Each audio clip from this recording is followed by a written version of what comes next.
I'm human too. Why are you so cruel to me? Annie Carter spoke with a trembling voice, tears already welling in her eyes. Charles Whitmore looked at her with undisguised contempt. What are you talking about, Annie? He asked.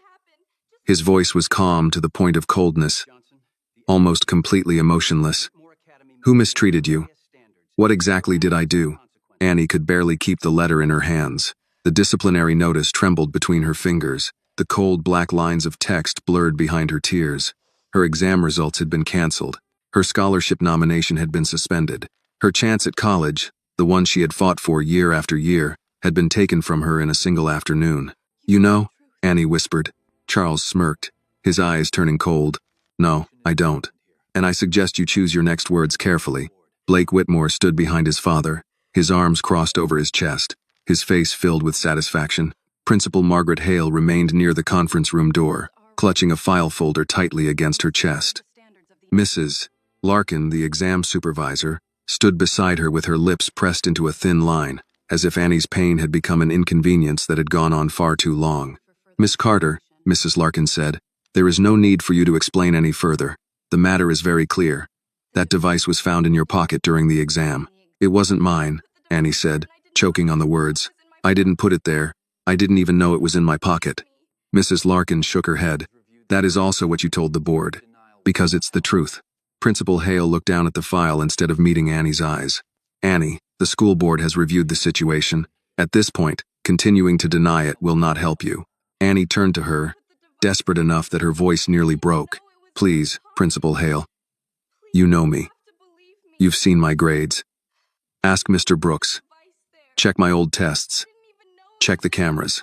The hallway camera had a technical malfunction. Only today? Annie asked. Charles stepped closer. He did not need to raise his voice. It was his calmness that sent a chill down Annie's spine. Annie, he said, you need to accept reality. The result is what it is. The decision has already been made. Annie stared at him. Accept it. He said it as if her life were nothing more than a bad weather report people had to hear and then move on from. I can't accept a lie, she said. Charles narrowed his eyes. You are in no position to use the word lie here. Blake let out a quiet laugh. Maybe she should have thought about college before bringing a cheating device into the exam room. Annie flinched as if the words had struck her. I didn't cheat, she said, looking at Blake before turning back to the adults in the room. I studied for that exam. I earned that score myself. I worked for everything I had. Mrs. Larkin's voice remained flat and emotionless. That device was in your pocket. That pen wasn't mine. At last, Principal Hale looked at her, but there was no protection in her eyes, and no courage, only avoidance. The school office has been notified that your recommendation letter is under review. Until the official process is complete, we cannot continue supporting your scholarship application. Annie felt as if someone had closed a hand around her throat. Charles stood there, watching her fall apart, and his face did not move. You should go home, he said. Learn to accept the consequences. Not everyone gets the future they want. Annie lifted her face. Tears ran down her cheeks, but she did not wipe them away. She was too tired, too hurt, and too afraid. You wanted this to happen, she said. Principal Hale stiffened immediately. Annie. Mrs. Larkin took a step forward. That is inappropriate. But Annie kept her eyes on Charles. Her voice was small and broken, but every word was clear. You wanted Blake to win. You wanted me out of the race. Blake pushed himself away from the wall. Don't drag my father into this. I saw the pen, Annie said, her breathing heavy. Earlier. In his pocket. It looked exactly like the pen everyone said was mine. Same black pen. Same scratch near the clip. Charles took a small step back before he could stop himself. Then he adjusted his jacket. That is a disgusting accusation.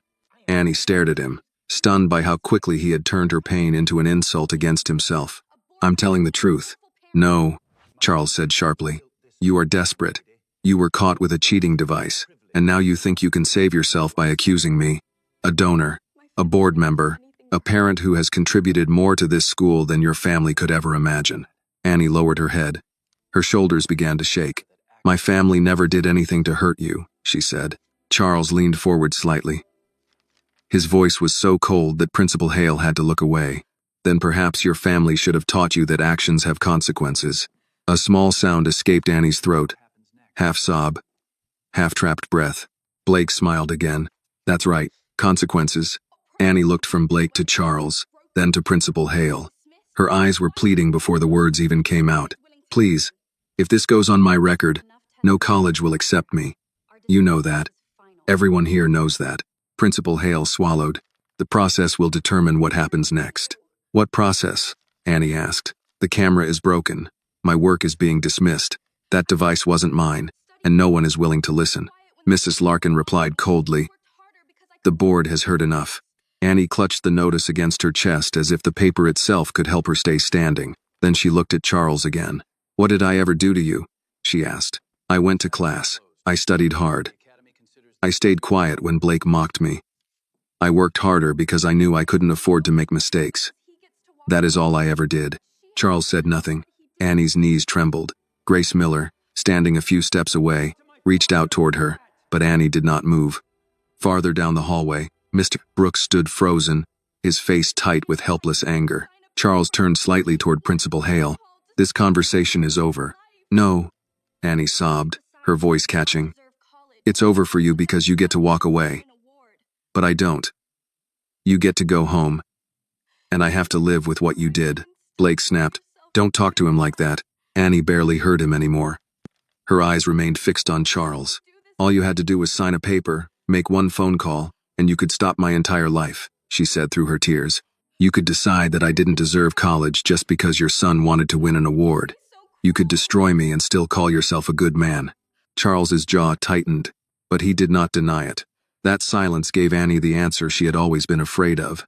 Her voice grew smaller, softer, so wounded it almost sounded like a child's. Why? She asked. Why would you do that to me?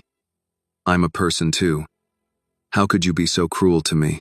For a few seconds, no one said anything. Then Charles glanced at her with eyes so cold it was as if she had already been erased from the room. Principal Hale, he said, make sure Miss Carter is escorted out before this situation gets any worse. Annie closed her eyes. Then Annie opened her eyes. Come on, Grace said gently. Let me get you out of here. Annie did not answer.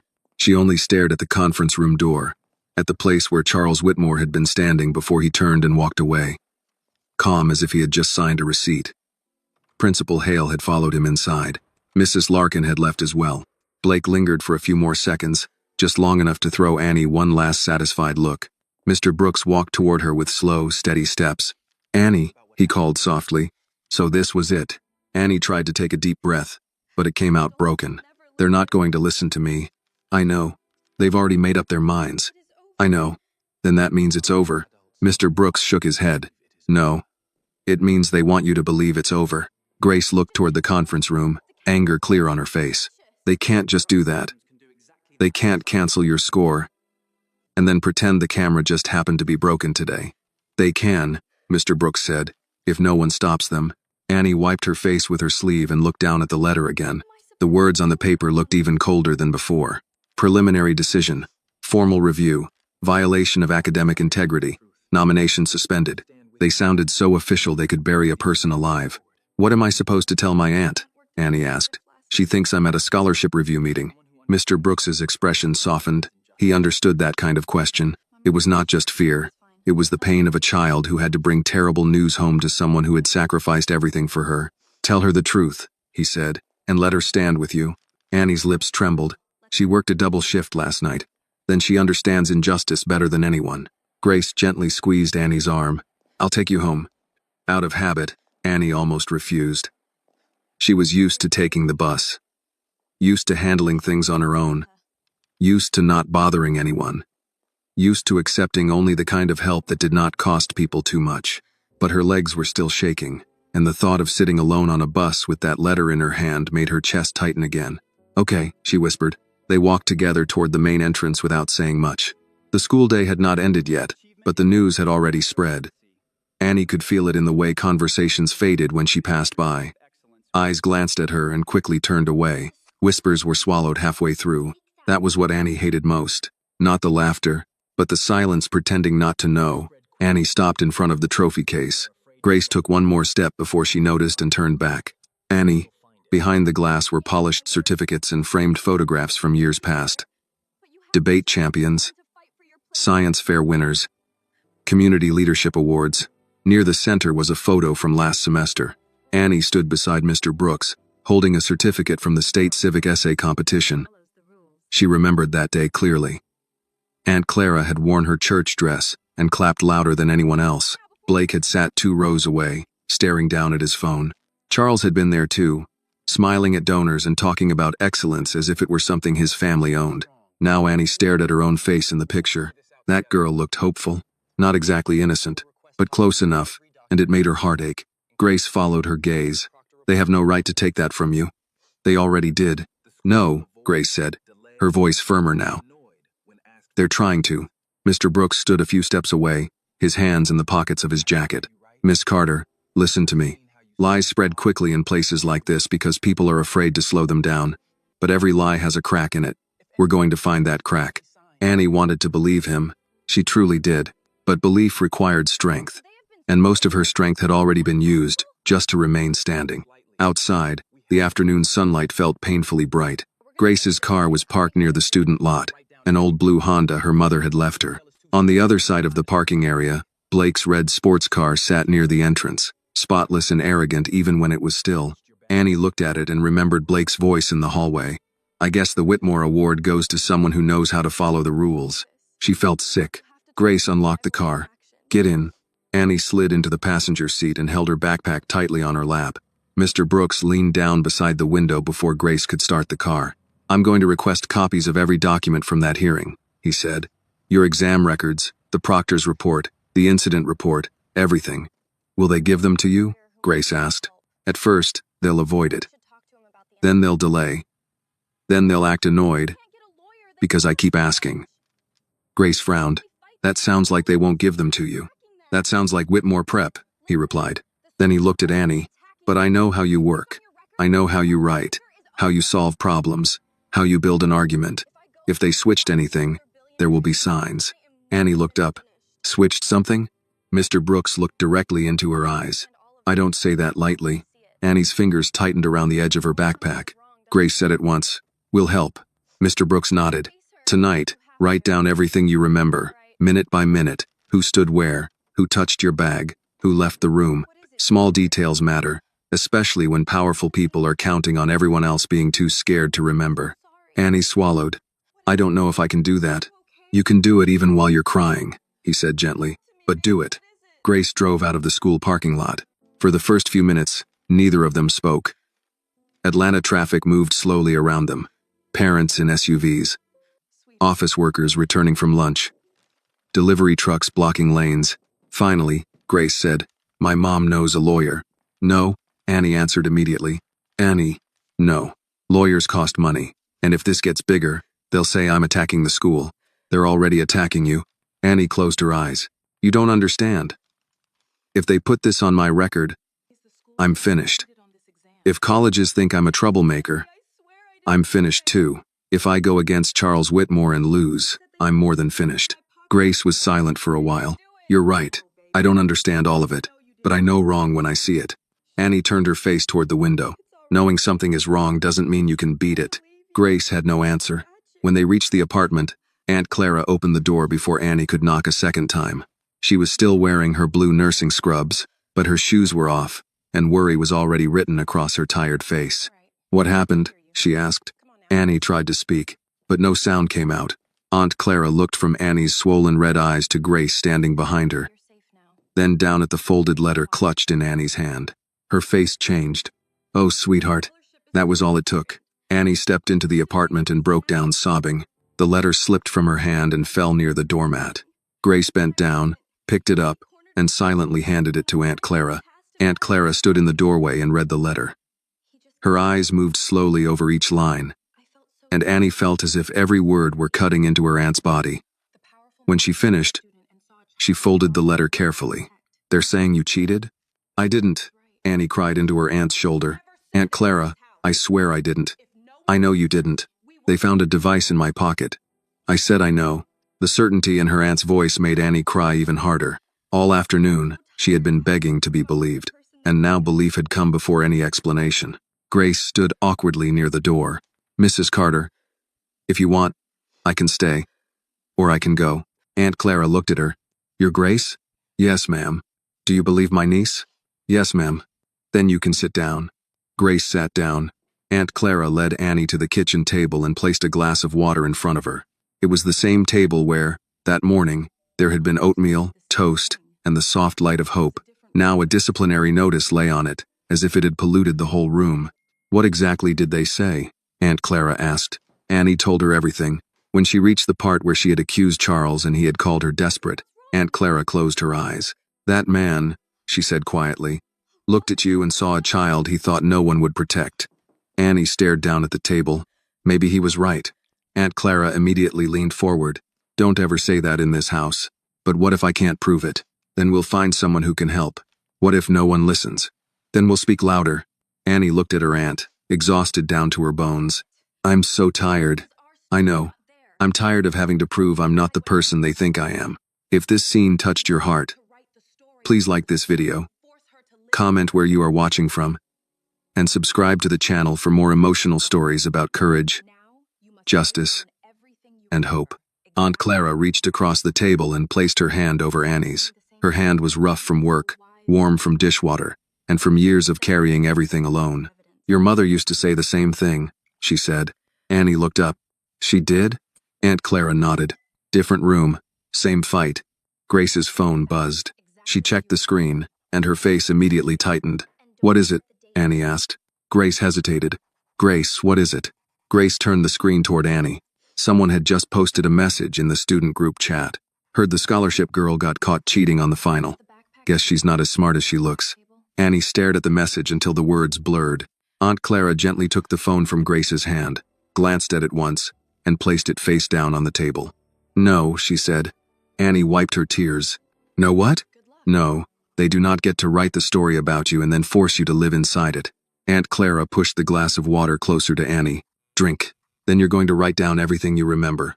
Mr. Brooks said the same thing. Good, Aunt Clara said. That is a wise man. Annie held the glass with both hands. Her hands were still trembling, but not as violently as before. Annie wrote until the lines on the page began to lean into one another. At first, the memories came out broken. 8:05. Arrived at school. 8:17. Saw Blake near lockers.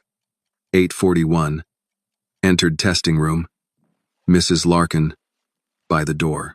Bag placed on back table. Grace 2 seats left. Blake near the window. She stopped, crossed out a word, tried again. The pen was not in my hand. I only used my blue pencil and calculator. Mrs. Larkin left the room once. Maybe twice. Evan Cole came to the door. He spoke to her. I didn't hear what he said. Aunt Clara sat across from her, reading every line as if it were scripture. Grace stayed longer than she planned. Her phone on the table, copying Annie's notes into a clean timeline. Every now and then, she asked a question gently, careful not to make it sound like an interrogation. Was your backpack zipped when you put it on the table? Annie closed her eyes, trying to see the room again. Yes, I always zip it. Did anyone stand near the bags? Mrs. Larkin. Then Evan, when he came in, I think he stood near the back table. Did Blake? Annie shook her head, then paused. Not during the exam. But before we started, he walked past my desk and said, Good luck. You'll need it. I thought he was just being Blake. Grace typed that in. Aunt Clara's mouth tightened. People tell on themselves more than they know. Annie looked at the clock above the stove. It was almost 8.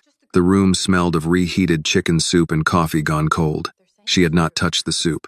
Aunt Clara had stopped telling her to eat after the 3rd try, and simply left the bowl nearby, as if food could wait until grief made room for it. Grace's phone buzzed again. She checked it, frowned, and turned the screen down. Annie noticed. More messages? Nothing useful. That means yes. Grace hesitated. People are talking. But people talk because they don't know anything. They know what the school wants them to know. Aunt Clara reached for Annie's notebook and tapped the page. Then we give them something else to know. Annie wanted to believe that sentence could carry them.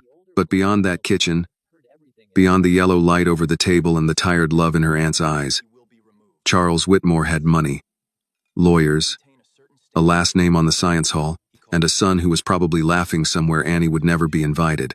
Across town, Blake Whitmore was not laughing as much as Annie imagined. He was sitting at the long dining table in his father's house in Buckhead, pushing asparagus around his plate while Charles cut into his steak with the slow precision he used for everything. The house was too quiet. It had high ceilings, expensive art, and rooms that made sound disappear. Blake used to think that meant they were rich. Now he knew it also meant no one in that house had to listen to anyone else if they did not want to. Charles had not said much since they left the school. That worried Blake more than anger would have. Finally, Blake dropped his fork. She's going to keep talking. Charles did not look up. Let her. She accused you in the hallway. She accused me while crying in front of half a dozen people after being caught with a device. That does not make her credible. Blake leaned back. Mr. Brooks was there. Charles's knife paused. Blake saw it and sat a little straighter. He heard everything. Daniel Brooks has made a habit of inserting himself where he does not belong. He likes her. He can like her from retirement if he becomes a problem. Blake stared at his father. Can you do that? Charles looked up then. Do you want me to? Blake did not answer right away. He wanted Annie gone. He wanted the award. He wanted to stop walking into classrooms where teachers compared his empty work with her clean, sharp answers. He wanted his father to look at him once without measuring what was missing. But hearing Charles speak that way about Mr. Brooks, a man who had never been afraid to call Blake lazy to his face, made something small and uneasy move in his stomach. Charles noticed. Blake, listen to me.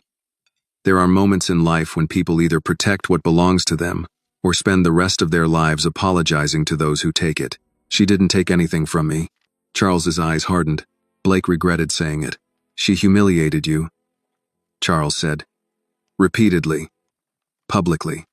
She stood on stages that should have been yours while people whispered that my son could not compete with a scholarship student. Blake looked down at his plate. Maybe I couldn't. The words came out before he could stop them. The dining room went still. Charles set down his utensils. That is exactly the kind of weakness she has taught you to accept. Blake's face burned. She didn't teach me anything. No, that is the problem. You have had every advantage, and still you let a girl with a bus pass and a second-hand backpack make you look small. Blake's jaw tightened. So you fixed it. Charles took a sip of wine. I corrected an imbalance. That's one way to say it. Charles leaned back, studying his son.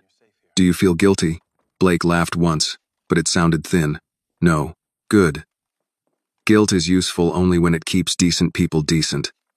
In people like us, it becomes a weapon others use to make us surrender what we've built. Blake did not know what to say to that. His father spoke like every cruel thing had a philosophy behind it. Maybe that was how rich men slept at night. They named their sins something cleaner. Charles folded his napkin and placed it beside his plate. You will receive the Whitmore Award. You will stand straight. You will thank the school, your teachers, and your family. You will not mention Annie Carter. What if she appeals? She will. What if they find something? Charles smiled faintly, not with humor. There is nothing to find unless someone goes looking where they should not. At that same moment, Mr. Brooks was doing exactly that. He sat alone in his classroom with the lights dimmed except for the lamp on his desk. The halls had emptied hours ago. The cleaning staff moved somewhere in the building. Trash bags rustling, wheels squeaking. He had a stack of Annie's old essays and exams spread before him, along with a copy of the incident summary he had managed to obtain from a sympathetic office assistant who had whispered, "I can't be involved." While sliding it across the counter, he read the report twice. Then a third time. The language was neat, official, and bloodless. Unauthorized device located in student's personal belongings. Student denied knowledge of device. Testing integrity compromised. Recommendation: cancellation of score, pending review. No mention that Annie had never had a discipline issue. No mention that her previous work made cheating unnecessary. No mention that the camera failed at the exact hallway outside the testing room. No mention that Evan Cole had no reason to be at that door during an exam. Mr. Brooks removed his glasses and rubbed his eyes. "Lord," he said quietly, "give me patience, because I'm fresh out of politeness." A knock came at the door. He looked up. Grace stood there, backpack over one shoulder. Annie was beside her, pale and tired, clutching the Navy notebook. Mr. Brooks frowned. "You should be home." Annie lifted the notebook. "I wrote it down," Grace added. We didn't want to wait. He could have scolded them. It was late. Annie had been through enough. Grace had already done more than most friends would. But then he saw Annie's face. Not strong, not fearless, just afraid, and still standing there anyway. He opened the door wider. "Come in," he said. Annie stepped into the classroom and set the notebook on his desk. Her hands trembled as she opened to the timeline. Mr. Brooks read in silence. Grace watched him. Annie watched the floor. When he reached the part about Evan Cole standing near the bags, his eyes stopped. "What?" Grace asked. Mr. Brooks did not answer immediately. He reached for the incident report and placed it beside Annie's notes. "In the official report," he said, "Mrs. Larkin states that no non-testing personnel entered the room after students arrived." Annie looked up. "But Evan came to the door." "You're sure?" "Yes. He had a gray campus tech badge." He spoke to her. She stepped out for a minute. Grace leaned over the desk. "So Mrs. Larkin lied." Mr. Brooks's face was grim, or she left out the part that matters. Annie's throat tightened. "Can that help?" "It can start." He pulled a legal pad from his drawer and began writing. "Tomorrow, I request the visitor log, the hallway maintenance report, and the backup server record." Grace blinked. "There's a backup server?" "Schools like this back up everything except their courage." Annie almost smiled, but it faded quickly. "What if they refuse?" Mr. Brooks looked at her. "They will." "Then what?" "Then we ask why they're so afraid of proving you guilty." For the first time that night, Annie felt the lie around her shift. Not break. Not yet. But shift. Mr. Brooks closed the report and placed his hand over it. "They wanted this to end in that hallway," he said. "So we begin there." By morning, Annie's name had already become a story other people were telling without her. She felt it before she heard it. The way conversations thinned when she stepped through the front doors. The way students glanced at her and then pretended to check their phones. The way two boys near the office stopped laughing too suddenly. Whitmore Prep had always been a place where rumors traveled fast, but this one moved like it had been given permission. Grace walked beside her, close enough that their shoulders almost touched. "Don't look at them," Grace said. "I can feel them looking. Then let them get a good view of you walking in." Annie tried to smile, but it did not reach her face. Her stomach had been tight since breakfast. Aunt Clara had packed toast and a boiled egg in a paper bag, but Annie had only managed 2 bites before the bus came. She had barely slept. Every time she closed her eyes, she saw Charles Whitmore's face when he told her to accept the result. At the main office, Mr. Brooks was already waiting. He wore the same brown jacket he wore on cold mornings, and he held a yellow legal pad under one arm. "You ready?" he asked. Annie shook her head. "Good," he said. "Ready is overrated. Present is enough." They walked into Principal Hale's office together. The room smelled faintly of lemon polish and old paper. Framed photographs lined the shelves. Graduating classes, ribbon cuttings, Charles Whitmore shaking hands in front of the science hall. Annie's eyes caught on that photo, and she looked away. Principal Hale sat behind her desk. Her posture was straight, but her face looked worn. She glanced at Grace, then at Mr. Brooks. "This is not a hearing," she said. "No one said it was," Mr. Brooks replied. "We're requesting records." Principal Hale folded her hands. "Daniel, this matter is under review. There are procedures. Then the records should support the procedure. We cannot release everything to students. I'm not asking for everything. I'm asking for the visitor log outside the testing wing, the maintenance report on the hallway camera, and confirmation of whether backup video exists." Principal Hale's eyes moved briefly to Annie. "That information may not be available." Grace spoke before she could stop herself. "How do you know if you haven't checked?" Principal Hale's mouth tightened. "Miss Miller, I understand you want to support your friend, but this is a serious matter. That's why we're here." Annie stood quietly, hands clasped in front of her. She wanted to speak, but the room made her feel small again. Principal Hale did not sound cruel. That made it worse. Cruel people were easier to hate. People who were kind in tone while letting harm continue were harder to understand. Mr. Brooks placed Annie's timeline on the desk. Miss Carter remembers Evan Cole entering the testing room after students had arrived. Mrs. Larkin's report says no non-testing personnel entered. Those two things cannot both be true. Principal Hale did not touch the paper. Memory can be unreliable under stress. Annie looked up then. "I wasn't stressed when he came in. I was taking an exam." The room went quiet. Principal Hale finally picked up the timeline, skimmed it, and set it down. "I'll ask about the log. And the camera report," Mr. Brooks said. "I said I'll ask." "No, Margaret. With respect, you'll request it in writing. And you'll copy me on that request." Her eyes sharpened. "You are forgetting your position."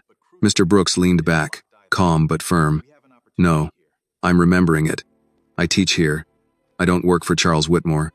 The name hung in the room. Principal Hale stood. "This meeting is over." Annie's chest tightened. "Please," she said. Principal Hale paused. Annie hated how weak her voice sounded, but she could not make it stronger. If I did what they say, then the records will prove it. If I didn't, they'll prove that too. I'm not asking you to believe me because you like me. I'm asking you to check. For the first time, Principal Hale's expression cracked. Not much, just enough for Annie to see the woman inside the title. I will make the request, she said quietly. Mr. Brooks nodded once. Thank you. They left before she could take it back. In the hallway, Grace let out the breath she had been holding. That was something, right? It was a door, Mr. Brooks said. Not an open one, but not locked. Annie wanted to feel relieved. Instead, she felt watched. Down the hall, Blake stood near the trophy case with two boys from the senior class. When he saw them, he pushed away from the wall. Well, he said, the defense team. Grace muttered, keep walking. But Blake stepped into Annie's path. You really don't know when to stop, he said. Annie kept her eyes down. Move, Blake. Or what? You'll accuse me too? Mr. Brooks's voice came low behind her. Mr. Whitmore, get to class. Blake smiled at him. Careful, sir. Wouldn't want you getting involved in things above your pay grade. Mr. Brooks did not move. My pay grade covers protecting students from bullies. You qualify. One of Blake's friends looked away, trying not to laugh. Blake noticed and his face darkened. This is why people are tired of you, he said to Annie. You get caught, and somehow everybody else is the villain. Annie swallowed. I didn't get caught. I got set up. By my father? Blake stepped closer. Say it again. I want witnesses. Grace moved between them. Back off. Blake ignored her. You think because teachers clap for you, that makes you special? You're not special, Annie. You were useful. A nice little story for the brochures. Poor girl works hard, school looks generous, but now you're bad publicity. The words hit exactly where he meant them to. Mr. Brooks took one step forward. Enough. Blake looked at him, then at Annie. My father fixes problems. You were a problem. That's all. Annie's head lifted. Grace froze. Mr. Brooks's eyes narrowed, but Blake seemed to realize too late how much he had said. He laughed as if it meant nothing, and walked away with his friends. Grace grabbed Annie's sleeve. You heard that? Annie nodded, but her mouth had gone dry. Mr. Brooks was already writing in his pad. What are you doing? Grace asked, recording the exact words before anyone has time to soften them. Annie stared down the hall where Blake had disappeared. He knows. Yes, Mr. Brooks said, and now we know he knows.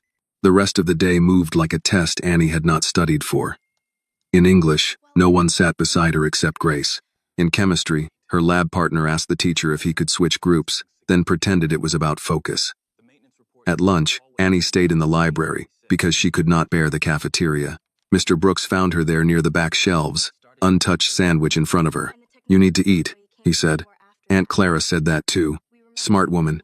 Annie peeled back the paper around the sandwich but did not take a bite. Did you ever get accused of something you didn't do? Mr. Brooks sat across from her. For a moment, he looked older than he had that morning. My senior year, he said. A teacher said I plagiarized an essay because she didn't believe I could write it. Annie looked at him. What happened? My mother came to school in her work shoes and church hat. She asked that teacher to show her the book I supposedly copied from. Teacher couldn't. Principal told everyone to move on. Did they apologize? He gave a small smile without humor.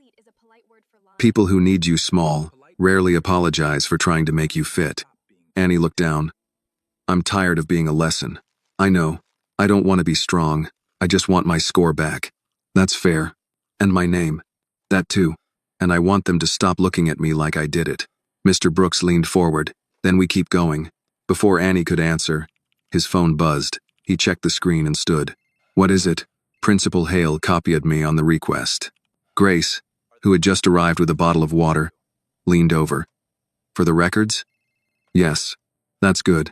Mr. Brooks read farther, and his expression changed. Annie noticed. What? The maintenance report says the hallway camera failed at 8:36. Grace frowned. The exam started at 8:30. Annie gripped the sandwich paper. Evan came to the door after that. Mr. Brooks nodded slowly. And the visitor log says Evan Cole entered the testing wing at 8:34 and left at 8:42. Grace's eyes widened, so he was there when the camera failed. And when Mrs. Larkin says no one entered, Annie felt the first real pulse of hope, sharp enough to hurt. Does that prove it? No, Mr. Brooks said, but it proves the official report is incomplete. Grace smiled. Incomplete is a polite word for lying. Mr. Brooks slipped the phone into his pocket. Polite words are useful until it's time to stop being polite. Annie finally took a small bite of the sandwich. It tasted like nothing, but Aunt Clara would ask, and she wanted to be able to say yes. Across campus, in a small technology office behind the media lab, Evan Cole stared at the same maintenance report on his computer screen. Sweat gathered at his hairline, though the room was cool. His phone lay beside the keyboard. It rang once. He flinched. The screen showed a number he had saved under CW. Evan let it ring twice more before answering. Sir? Charles Whitmore's voice was quiet. I understand records were requested. Evan closed his eyes. Yes, sir. And? There's a log. It shows I was in the testing wing. You had a reason to be there. I know, but Mrs. Larkin's report says... I did not call to hear what the report says, Charles interrupted. I called to remind you that people with debts should be careful about creating new ones. Evan swallowed. Mr. Whitmore, I did what you asked, then continue doing it. Say as little as possible. Let the school handle the girl. After Charles hung up, Evan sat very still. Outside the office, students passed by laughing, carrying books, talking about games and weekend plans. Evan looked at the locked drawer beside his desk where he had hidden the small black device Charles's man had given him after the exam. He had been told to dispose of it. He had not. At the library table, Annie did not know any of that yet. All she had was a time, a name, and a contradiction. But for the first time since the boardroom, the lie had a crack wide enough for light to touch. That evening, Annie sat at the kitchen table with 3 pages of notes, a cold cup of tea, and a feeling she did not know how to name. It was not relief. Relief was too clean. This was more like standing in a dark room and seeing a thin line under the door. Aunt Clara came in from the laundry closet with a basket against her hip. You still on that timeline? Annie nodded. Mr. Brooks said the visitor log proves Evan was there when the camera failed. Aunt Clara set the basket down. And Evan is who? The tech guy? The one who had no reason to be near your exam? Right. Aunt Clara pulled out a chair and sat. She looked tired in the way working people look tired. Not sleepy. Just worn down by other people's needs. Baby, listen to me. A man like Charles Whitmore doesn't usually do his own dirty work. He finds someone who needs money, or approval, or forgiveness. That's where you look. Annie tapped her pen against the notebook. Evan looked scared today when I passed the media lab. Scared people either tell the truth or run from it. I don't know how to make him talk. You don't, Aunt Clara said. You let the truth make him uncomfortable. Annie looked at her. You sound like Mr. Brooks. That man has sense. The phone rang before Annie could answer. Aunt Clara picked it up, listened for a few seconds, then looked toward Annie. It's the college office, she said quietly. Annie's stomach dropped. Aunt Clara put it on speaker and set the phone on the table. Miss Carter? A woman asked. This is Miss Donnelly from the Academic Advising Office at Whitmore Prep. Annie forced her voice out. Yes, ma'am.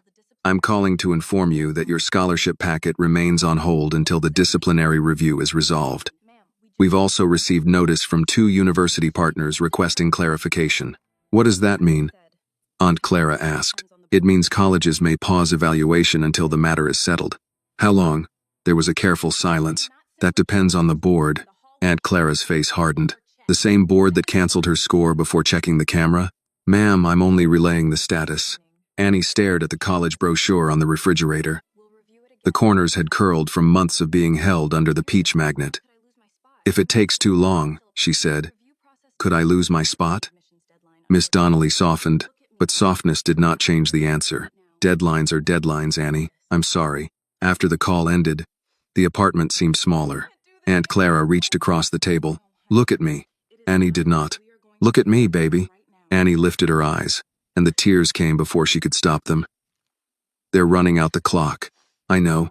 They don't even have to prove I cheated. They just have to wait until it's too late.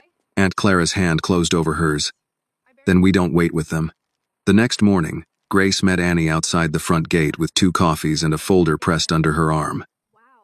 Annie had barely stepped off the bus before Grace pushed 1 cup into her hand. Drink. You look like you fought a ceiling fan and lost. Annie blinked. Good morning to you too. Grace lowered her voice. I found something. Annie's fingers tightened around the cup. What? Not here. They went to the side courtyard near the chapel, where seniors sometimes sat during lunch when the weather was warm. At that hour, it was empty except for fallen leaves and a groundskeeper trimming hedges far enough away not to hear. Grace opened the folder. Inside were printed screenshots from student group chats. I went back 3 weeks, she said. Blake's been running his mouth. Annie read the first screenshot. Can't wait till the Whitmore Award stops being charity hour. The second was worse. Dad says optics matter. School needs the right winner this year. Annie swallowed. He wrote that? In a group chat with 6 people.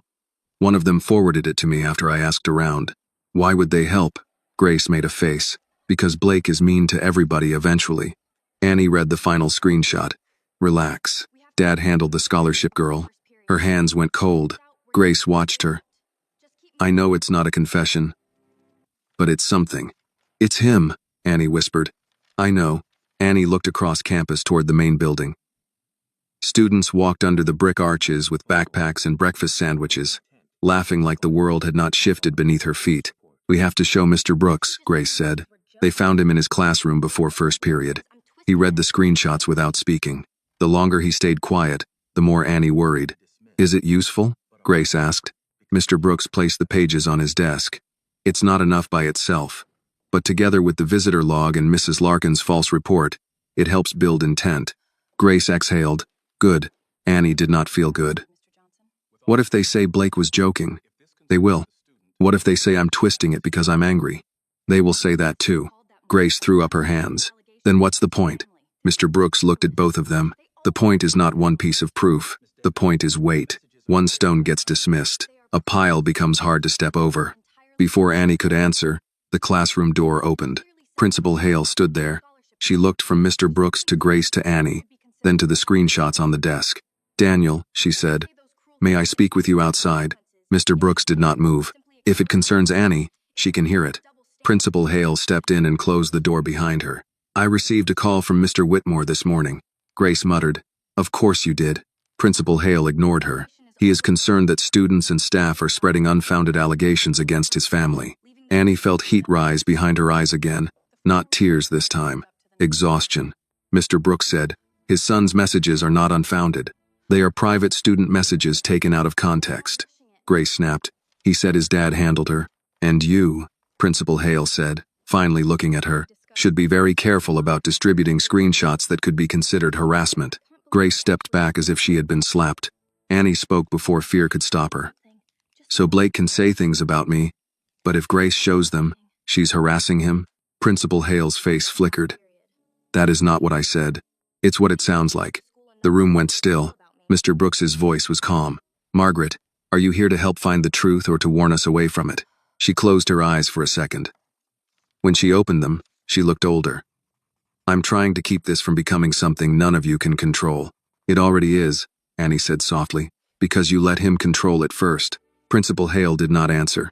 She turned to leave, but paused at the door.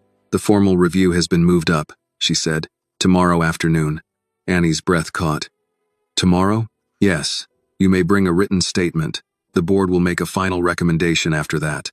After she left, Grace stared at the door. They're rushing it.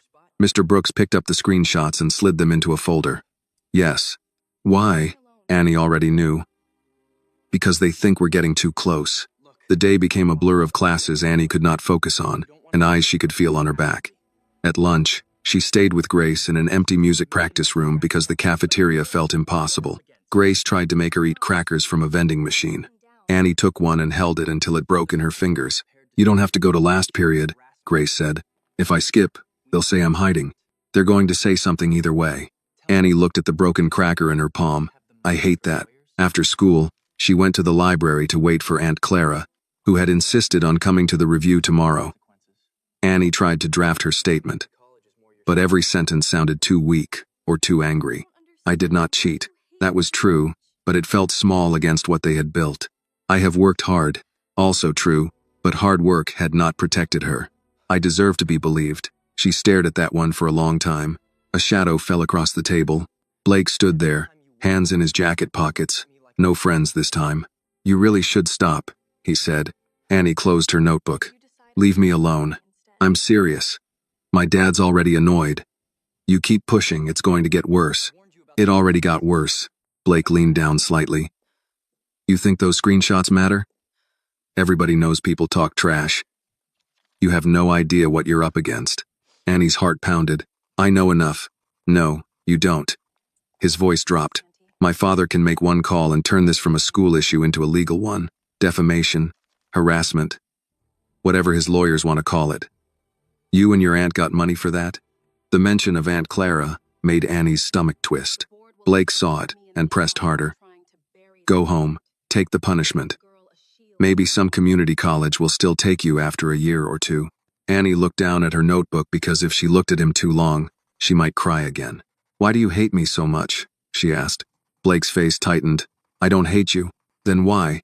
For the first time, he had no quick answer. Then he said, almost bitterly, because every time you win, my father looks at me like I'm nothing. Annie looked up slowly. That was the first honest thing Blake Whitmore had ever said to her. But honesty did not make him kind. So you decided I should be nothing instead? She asked. His expression closed again. I warned you. He walked away before she could answer. Annie sat alone for a minute, shaking. Then she opened her notebook and wrote down every word he had said. When Aunt Clara arrived, still in scrubs and smelling faintly of antiseptic and peppermint gum, Annie handed her the notebook. Aunt Clara read the new entry, her face going hard. He threatened you. Annie nodded. Then tomorrow, they're not just reviewing your record, Aunt Clara said. They're going to look me in the eye while they try to bury you. Annie whispered. What if they still do? Aunt Clara closed the notebook and held it against her chest. Then they'll have to bury the truth with witnesses standing around the grave. That night, Annie rewrote her statement at the kitchen table. She did not try to sound perfect. She did not try to sound impressive. She wrote like a girl who had nothing left to offer but the truth. At the top of the page, she wrote one sentence and underlined it. I did not cheat, and I will not confess to a lie just because powerful people are tired of hearing the truth. The next afternoon, Annie arrived at Whitmore Prep with Aunt Clara on one side and Mr. Brooks on the other. Grace was waiting near the front office, holding a folder against her chest. She had tied her hair back and looked more serious than Annie had ever seen her. When she spotted them, she stepped forward quickly. I printed everything again, Grace said. Screenshots, timeline, visitor log, camera report. Aunt Clara gave her a tired but grateful look. Thank you, honey. Grace nodded, then looked at Annie. How are you? Annie wanted to say fine because that was the easy answer. The answer people accepted without asking for more. But nothing about her felt fine. Her hands were cold, her stomach hurt. She had slept in short, shallow pieces and woken before dawn with the same thought pressing against her chest. Today they could end it. I'm here, she said. Mr. Brooks gave a small nod. That counts. The boardroom was at the end of the administrative hall, past framed photos of graduating classes and donors shaking hands. Charles Whitmore appeared in 3 of them. Charles with a shovel at the science hall groundbreaking. Charles cutting a ribbon. Charles standing beside Principal Hale under a banner that read, Building Futures Together. Annie slowed when she saw that one. Aunt Clara noticed and touched her arm. Don't look at the wall. Look at the door. Inside the boardroom, Principal Hale sat at the center of the long table. Mrs. Larkin sat to her right, stiff-backed, a manila folder in front of her. Evan Cole was there too, near the far end, his hands folded so tightly his knuckles had gone pale. He did not look at Annie. Charles sat beside Blake, not as a formal board member, Principal Hale explained, but as a trustee observer due to the scholarship's connection with the Whitmore Foundation. The explanation sounded rehearsed and wrong. Aunt Clara stopped at the doorway. Observer? Principal Hale cleared her throat. Mr. Whitmore has no vote in this matter. Then why is he sitting closer to the table than my niece? Charles looked at Aunt Clara for the first time. Not long, just enough to measure her and decide she was inconvenient. This is a school proceeding, he said. Not a courtroom. Aunt Clara stepped into the room, then stopped acting like the verdict came before the hearing. Annie looked at her aunt, startled. Aunt Clara's voice was polite, but there was steel under it. The kind of steel that came from long shifts, unpaid bills, and years of saying yes, ma'am, to people who mistook manners for surrender. Principal Hale gestured to the chairs. Let's begin. Annie sat with Aunt Clara on her left, Grace on her right, and Mr. Brooks behind them. She placed her written statement on the table, smoothing the page with both hands. The underlined sentence stared up at her. I did not cheat, and I will not confess to a lie just because powerful people are tired of hearing the truth. Principal Hale began with formal language. Date of incident. Testing protocol. Discovery of unauthorized device. Temporary cancellation of score. She spoke slowly, but every word felt like another brick being placed on Annie's chest. Then Mrs. Larkin read her statement. She said Annie appeared nervous during the exam. She said the device was found in Annie's bag. She said no one had accessed students' belongings during testing. Annie lifted her head. That's not true. Principal Hale said, "You'll have a chance to respond." Mrs. Larkin continued without looking at her.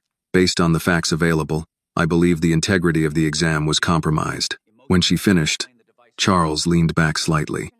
Blake stared at the table, bored. Principal Hale turned to Annie. "You may read your statement."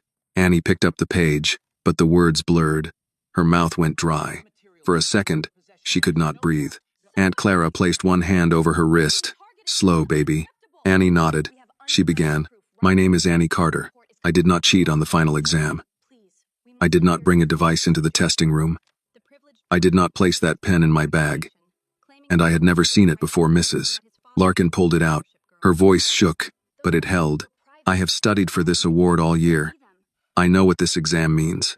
I know what losing it means. If I had cheated, I would be admitting that everything I ever worked for was fake. It wasn't. My work is mine." Blake shifted in his chair. Annie kept reading.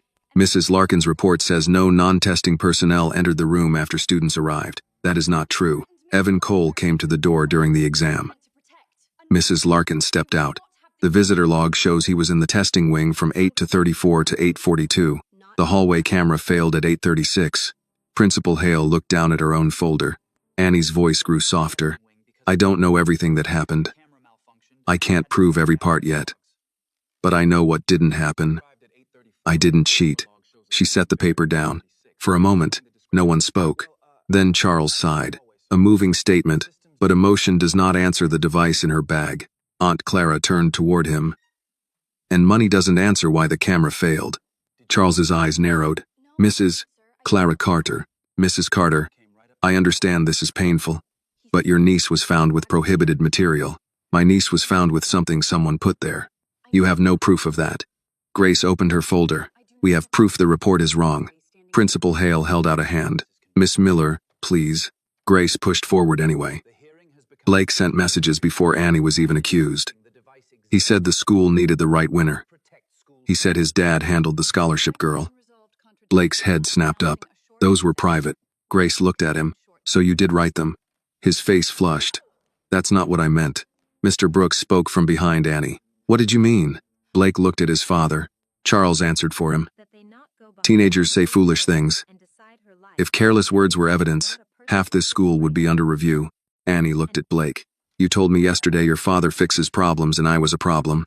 Blake laughed, but it came out strained. "You're twisting everything. You threatened me in the library. I told you to stop making it worse." "For who?" Grace asked. Principal Hale raised her voice. "Enough. This is not productive."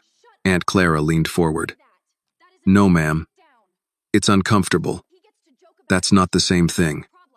The room went quiet again. Then Evan Cole cleared his throat. Everyone turned. He looked startled by his own sound. "I had a maintenance request," he said quickly. Principal Hale frowned. "Mr. Cole? That's why I was in the testing wing. There was a camera issue. I came to check it." Mr. Brooks sat straighter. "At 8:34? Yes. The camera failed at 8:36. That happens during an active final exam?" Evan's face had begun to shine with sweat. "Systems don't care about exam schedules." Mr. Brooks glanced at Annie, then back to Evan. "Did you enter the testing room?" "No." Annie's chest tightened. "You came to the door. I spoke to Mrs. Larkin from the hallway. You stood near the table where the bags were." "No, I didn't." Annie looked at Mrs. Larkin. "You know he did." Mrs. Larkin's face stayed rigid. "I do not recall that." Aunt Clara whispered, "Convenient." Charles stood. "This has become a fishing expedition." The student was caught. The proctor confirmed it. The device exists. Unless someone can explain how it got in her bag without inventing a conspiracy, the board should protect the school's standards. Annie felt the room slipping away from her. Principal Hale looked exhausted. "We will take a short recess." "No," Annie said. Everyone looked at her. She had not meant to speak so loudly. Her hands were shaking again, but she could not sit there and watch them fold her life into paperwork. "No," she repeated quieter. "Please don't go behind a closed door and decide this like I'm not a person sitting right here." Principal Hale's face softened, but Charles cut in. Miss Carter, this is not about your feelings. Annie flinched. Aunt Clara started to speak, but Annie touched her hand. She looked at Charles, and the fear in her was so deep it made her voice thin. It is about my life. Blake muttered. Drama.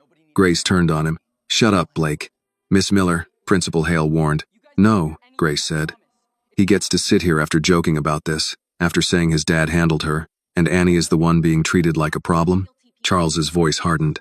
This young woman is becoming hysterical. Aunt Clara stood so fast her chair scraped back. Do not call her hysterical, because she's begging you not to steal her future. Charles stared at her. Aunt Clara did not sit down. You can dress it up in rules. You can put it in a folder. You can call it integrity. But I know what a setup smells like, Mr. Whitmore. And this room stinks of it. Principal Hale rose too. Mrs. Carter, please. Annie looked from her aunt to Mr. Brooks, then to Evan, whose hands were shaking now as badly as hers. He looked at Charles once, quick and terrified. Mr. Brooks saw it. So did Annie. Charles did not seem to notice, or he pretended not to. Principal Hale announced the recess anyway. 10 minutes. Everyone remained nearby. Chairs moved. Folders closed. Blake stood and pulled out his phone. Charles walked toward the side door that led to the trustee lounge. Evan remained seated for several seconds, pale, staring at the table. As Annie stepped into the hallway, she heard Mr. Brooks behind her. Mr. Cole. Evan froze. Mr. Brooks's voice was quiet. A lie is a debt. The longer you carry it, the more interest it collects. Evan did not turn around. I don't know what you're talking about. Yes, Mr. Brooks said. You do. Evan walked away quickly. Grace leaned close to Annie. He's scared. Annie nodded. Of Charles. Aunt Clara put an arm around her shoulders. Then maybe he knows where the truth is buried. Across the hall, the trustee lounge door was not fully closed. Charles's voice came through, low but clear enough. Keep him quiet, he said, and move the final recommendation today. Annie stopped breathing. Mr. Brooks heard it too. His eyes shifted toward the door. Then Blake stepped out of the lounge and saw them standing there. For once, he did not smile. Blake stood in the doorway of the trustee lounge with his phone in one hand and the color draining from his face. For a second, nobody moved. Annie's hand was still on Aunt Clara's sleeve. Grace had gone still beside her. Mr. Brooks looked from Blake to the half-open door, and his expression changed in a way Annie had never seen before. It was not surprise. It was recognition, as if the lie had finally spoken in its own voice. Blake shut the lounge door behind him. You didn't hear anything, he said. Aunt Clara gave a short, humorless breath. That right there is something guilty people say. Blake's eyes flicked toward Mr. Brooks. This is private school business. No, Mr. Brooks said. This is witness intimidation and possibly obstruction. Blake tried to laugh. It failed. You always talk like you're in court, and you always talk like your father can purchase the ending. Annie barely heard them. Charles's words were still moving through her head. Keep him quiet. Move the final recommendation today. He had said it like he was ordering lunch, like her future was just another file to close before dinner. She turned toward the lounge door. Grace caught her wrist. Annie, don't. But Annie was already stepping forward. She pushed the door open before anyone could stop her. Charles stood near the window with his phone in his hand. Principal Hale was beside the conference table, pale and rigid. Mrs. Larkin sat near the wall, clutching her folder. No one spoke when Annie entered. That silence told her they had heard her come in. Maybe they had heard her hear them. Charles lowered his phone slowly. Miss Carter, this room is not for students. Annie's voice came out small. You said to keep him quiet. Principal Hale closed her eyes. Charles's face did not change. You are mistaken. I heard you. You heard part of a conversation you did not understand. Mr. Brooks stepped in behind Annie, then explain it. Charles looked at him. This recess was called for the board, not for a classroom debate. Aunt Clara entered next, one hand still holding Annie's notebook. We heard enough. Principal Hale opened her mouth, then stopped. Her gaze stayed on the table, on her own hands, on anything except Annie. Annie looked at her. You heard it too. Principal Hale did not answer. That was answer enough. Charles slipped his phone into his pocket. This has become inappropriate. Margaret, I suggest we resume and conclude the matter. Aunt Clara stared at him. You don't get to rush a hanging because the rope is showing. Mrs. Larkin stood. I will not be spoken to like this. No one was talking to you, Grace said from the doorway. Mrs. Larkin's face flushed. This is exactly the problem. No respect for order. Mr. Brooks looked at her. Order without truth is just control. For a moment, the room held all of them in place. Every person standing on a different side of the same lie. Then Principal Hale reached for the back of a chair as if she needed something solid. "We will reconvene," she said. Now, back in the boardroom, the air felt worse than before.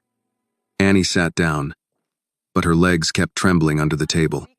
Blake took his place beside Charles and would not look at her. Evan Cole returned last. He looked sick. Principal Hale folded her hands. Before the recess, concerns were raised regarding procedural inconsistencies. Charles cut in. Concerns, not evidence.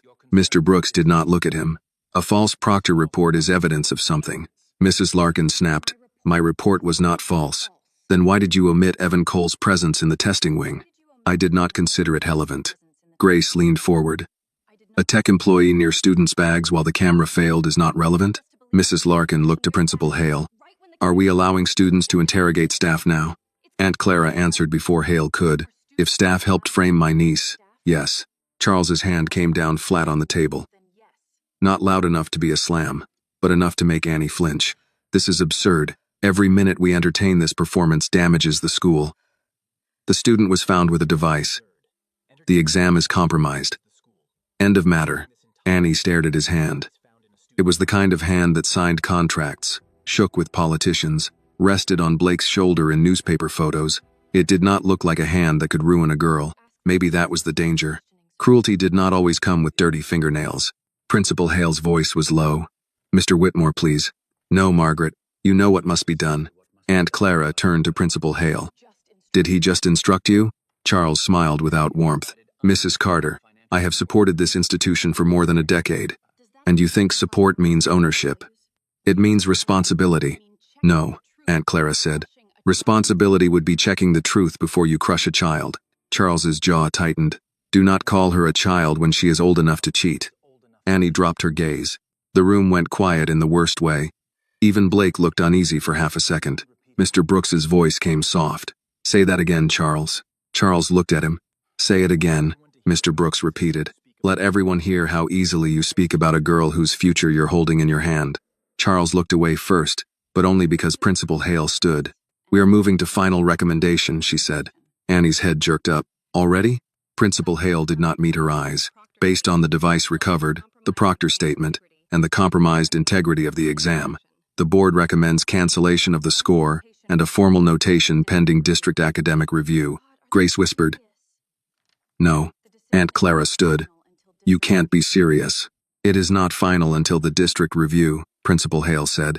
But she sounded like she no longer believed her own words. Annie felt her body go cold. A formal notation means colleges see it. Principal Hale was silent. That means they think I cheated. I'm sorry. Annie looked at her. No, you're not. The words came out quietly. Not rude. Not loud. Just true. Principal Hale's eyes filled, but tears from the person holding the knife did not help the person bleeding. Charles began gathering his papers. The school has made the correct decision. Evan Cole made a sound. It was small, almost nothing, but in that room, it landed hard. Everyone turned toward him. He had both hands on the table now, breathing too fast. His face was damp. He looked at Charles, then at Annie, then at the folder in front of Mrs. Larkin. I need a minute, he said. Charles's face sharpened. You've had several. Evan swallowed. I need to step out. No, Mr. Brooks said. Stay. Charles turned on him. You do not give instructions here. Mr. Brooks ignored him. Evan, look at me. Evan did not. Mr. Brooks's voice softened. Whatever he promised you, whatever he threatened, it won't hold once this breaks. And it will break. Maybe not today. Maybe not in this room. But lies like this break because they require too many frightened people to stay quiet forever. Charles stood. This is harassment. Evan suddenly pushed back his chair. It scraped hard against the floor. I didn't put it in her bag, he blurted. Annie stopped breathing. Mrs. Larkin's eyes widened. Charles went still. Blake sat frozen, his mouth slightly open. Evan looked terrified by what had just come out of him. Mr. Brooks took one careful step forward. What did you say? Evan shook his head. I didn't put it in her bag. I just handed it off. Charles's voice came low.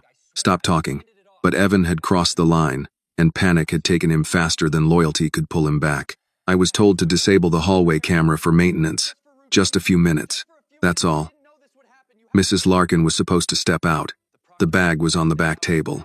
Mrs. Larkin stood so quickly her chair nearly tipped. That is a lie. Evan pointed at her, shaking now. You took it. You said no one would ever question you because you were the proctor. Annie's eyes filled again, but this time the tears came with shock. Aunt Clara whispered, Lord have mercy. Charles moved toward Evan. You are confused. Evan backed away. No, I'm not. I kept it. Charles stopped. Mr. Brooks noticed.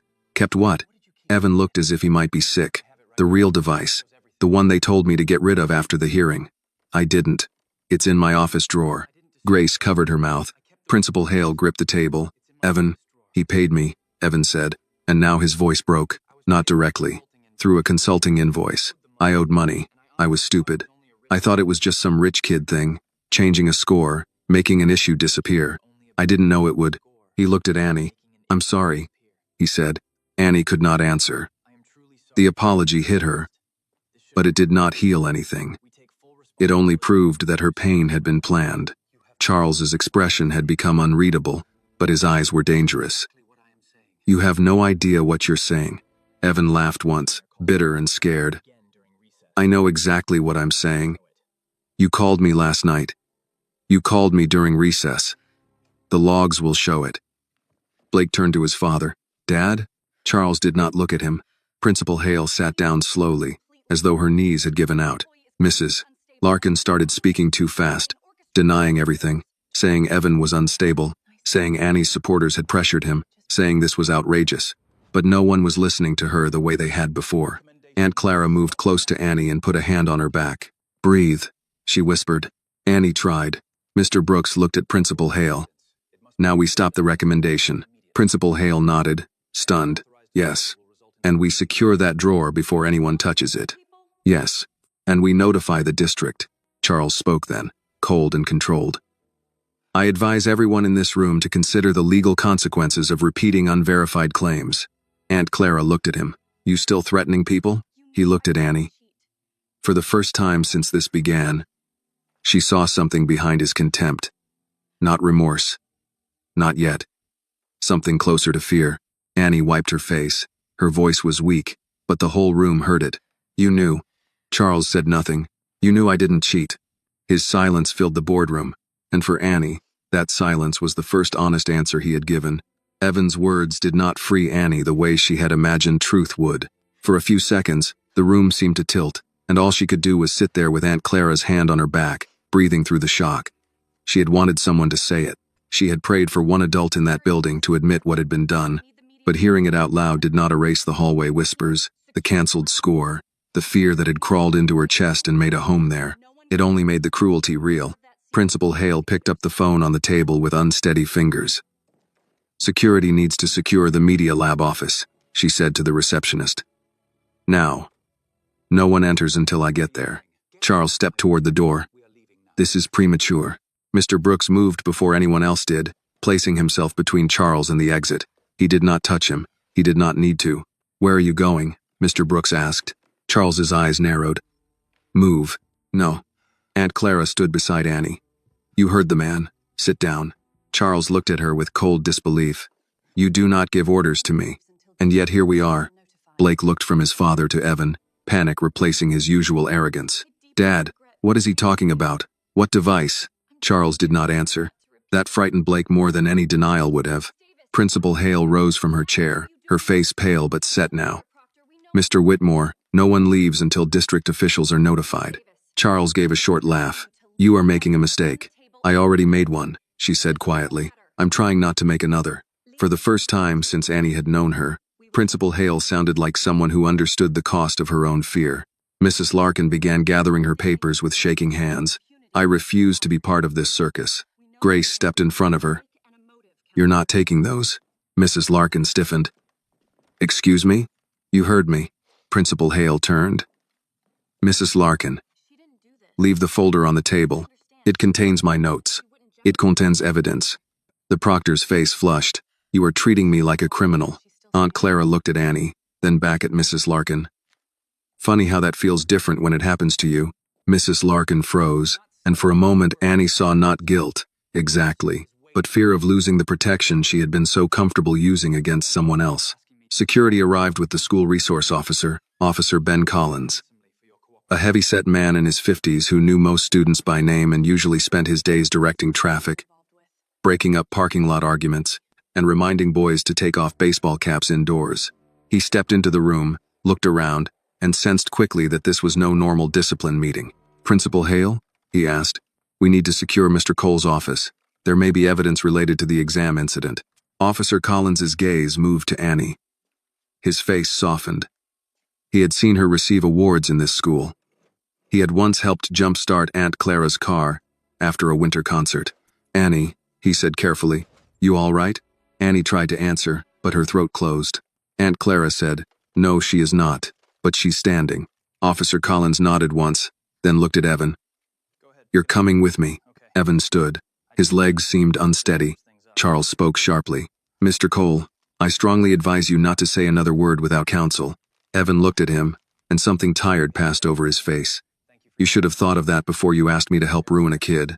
Blake flinched at the word kid. Charles did not. They all moved toward the media lab together. Not as a group, but as separate pieces of a broken machine. Students in the hall stared as Principal Hale, Officer Collins, Evan, Mr. Brooks, Grace, Aunt Clara, Annie, Charles, Blake, and Mrs. Larkin walked past. Annie felt the old shame rise again, then something else came with it. Not strength, not yet, but a small refusal to lower her head. Near the media lab, Evan stopped outside a narrow office with a frosted window. Officer Collins unlocked it using a master key from Principal Hale. Inside were 2 desks, a stack of outdated monitors, cables in plastic bins, and a locked drawer beneath Evan's workstation. Evan reached into his pocket and took out a small key. His hand shook so badly he dropped it once. Charles watched in silence. Annie watched Charles. Evan opened the drawer. Inside were manuals, receipts, an energy bar wrapper, and a small padded envelope. He pulled it out and handed it to Officer Collins. "This," Evan said. Officer Collins opened the envelope carefully. Inside was a black pen, nearly identical to the one Annie had been accused of carrying. A tiny device was concealed inside the barrel. There was a scratch near the clip, shaped like a small V. Annie's breath caught. Grace whispered, "That's it." Mrs. Larkin said too quickly, "That could be anything." Mr. Brooks answered without looking at her. "Then you won't mind it being examined." Officer Collins placed the pen back into the envelope. "I'll log it and notify district security." Principal Hale looked at Evan. "Why did you keep it?" Evan rubbed both hands over his face. "Because I got scared. Mr. Whitmore's assistant gave me 2 pens. One to plant, one to destroy if there were questions. I handed the first one to Mrs. Larkin. She handled the bag. After the hearing, I was supposed to dispose of the second one and wipe the access log. I wiped the first layer, but the backup was automatic." Charles said, "This is fantasy." Evan's voice rose. "You called me from the trustee lounge. You told me to keep quiet. You are lying to save yourself." "No," Evan said, looking at Annie now. "I lied to save myself. This is what I should have said before." Annie did not know what to do with his apology. She wanted to hate him cleanly, but his fear made that complicated. Still, complicated did not mean forgiven. "You watched them cancel my score," she said. Evan nodded, tears in his eyes. "Yes. You watched them call me a cheater." "Yes. And you said nothing?" His face crumpled. "I'm sorry." Annie looked away. "Sorry doesn't give me those days back." "No," he said. "It doesn't." Officer Collins sealed the envelope. Everyone back to the office. No more hallway discussions. As they returned, word had already spread. Students stood near classroom doors pretending not to stare. Someone whispered, "They found something." Another voice said, "Wait. So Annie didn't cheat?" Annie heard it. So did Blake. His face had turned gray. In Principal Hale's office, the district academic integrity officer was called on speaker. The conversation was stiff and formal, until Principal Hale said the words that made Annie close her eyes. "We have credible evidence that the student may have been framed." May have been. Even now, the language moved slowly. Aunt Clara noticed Annie's reaction and leaned close. "They'll catch up, baby," Truth got a limp in places like this. Mr. Brooks almost smiled. The district officer ordered the school to suspend the disciplinary notation, preserve all records, and postpone any final decision. He also required written statements from everyone present and a forensic review of the device, camera logs, and exam materials. Charles listened without expression. When the call ended, Principal Hale turned to Annie. "Your notation is suspended pending investigation." Annie stared at her. "Not removed?" "Not yet. So I'm still in between guilty and innocent." Principal Hale's eyes filled. "For now, officially, yes." Aunt Clara's jaw tightened. "Then officially, this school still has work to do." Charles picked up his coat. "And I have counsel to contact." Mr. Brooks stepped aside this time, letting him pass. As Charles reached the door, Annie spoke. "Did you hate me that much?" He stopped but did not turn around. Annie's voice shook. "Or did you just not care what happened to me?" For the first time, Blake looked at her like he had no insult ready. Charles still did not turn. "That question assumes I owe you an answer," he said. Then he walked out. Annie stood there with her hands clenched at her sides, trying not to fall apart again. The truth had begun to surface, but Charles Whitmore had not broken. Not yet, and somehow, that made him feel even more dangerous. The next morning, Annie did not want to go back to school. She stood in front of the bathroom mirror with her uniform shirt buttoned wrong and her hair only half pinned. The girl looking back at her had swollen eyes, dry lips, and a face too tired to pretend. For a moment, she imagined staying home, crawling back under the blanket, letting the school argue with itself without her. Then she heard Aunt Clara in the kitchen. "You want grits or toast?" Annie stepped into the hallway. "I'm not hungry." That wasn't one of the choices. Despite everything, Annie almost smiled. Aunt Clara stood at the stove in her robe, not scrubs this time. She had called out of work for the morning, which Annie knew cost money they did not have. On the counter sat a plate with toast, scrambled eggs, and orange slices cut unevenly. Aunt Clara pushed it toward her. "Eat what you can." Annie sat down and picked at the toast. "You should go to work." "I'm going to the school after you." Annie looked up. "Again? Again? They're going to get tired of seeing you." "Good. Let them learn my face." The words warmed Annie more than the food did. She looked toward the refrigerator, where her mother's photo hung beside the college brochure. Denise Carter smiled from that faded picture like she still believed the world could be kind if people chose to be. Annie touched the locket at her throat. "Do you think Mom would tell me to keep fighting?" Aunt Clara turned from the stove. "Your mama would tell you to tell the truth. Then she'd stand behind you with that quiet look of hers that made grown men rethink their whole tone." Annie swallowed. "I wish she were here." "I know, baby." The bus ride felt longer than usual. Annie kept her backpack in her lap and her hands folded over it. At every stop, more people climbed on, carrying lunch bags, purses, tired faces, ordinary worries. A man in a work jacket gave her his seat when an older woman boarded. The woman thanked him and sat with a sigh. Then looked at Annie. "You all right, honey?" Annie blinked. "Yes, ma'am." The woman studied her for a second, not prying, just seeing. "Some mornings don't ask permission before being hard." Annie nodded because she could not trust her voice. When she stepped off near Whitmore Prep, the school looked the same from the outside. Same brick buildings, same banners, same trimmed lawns, but something inside had shifted. Yesterday, the whisper had been she cheated. Today, it was maybe she didn't. That was not the same as being cleared. Grace met her by the gate. "People know about the pen." "How?" "Someone saw Officer Collins take it out of the media lab. Then someone saw Evan crying near the office. By second period yesterday, half the senior class had a theory." Annie sighed. "Great. Some of them are on your side now. That's supposed to make me feel better?" Grace's face softened. "No, I guess not." They walked in together. The first hallway felt quieter than Annie liked. Students watched her differently. Now, not with certainty, but with curiosity. That somehow felt worse. She was not a person again yet. She was a scandal changing shape. Near the lockers, a girl from chemistry approached, holding a binder against her chest. "Annie," she said, "I just wanted to say, if it turns out you didn't do it, that's really messed up." Grace stared at her. "If?" The girl flushed. I didn't mean." Annie touched Grace's sleeve before she could continue. "It's okay." But it was not okay. Annie understood the girl was trying.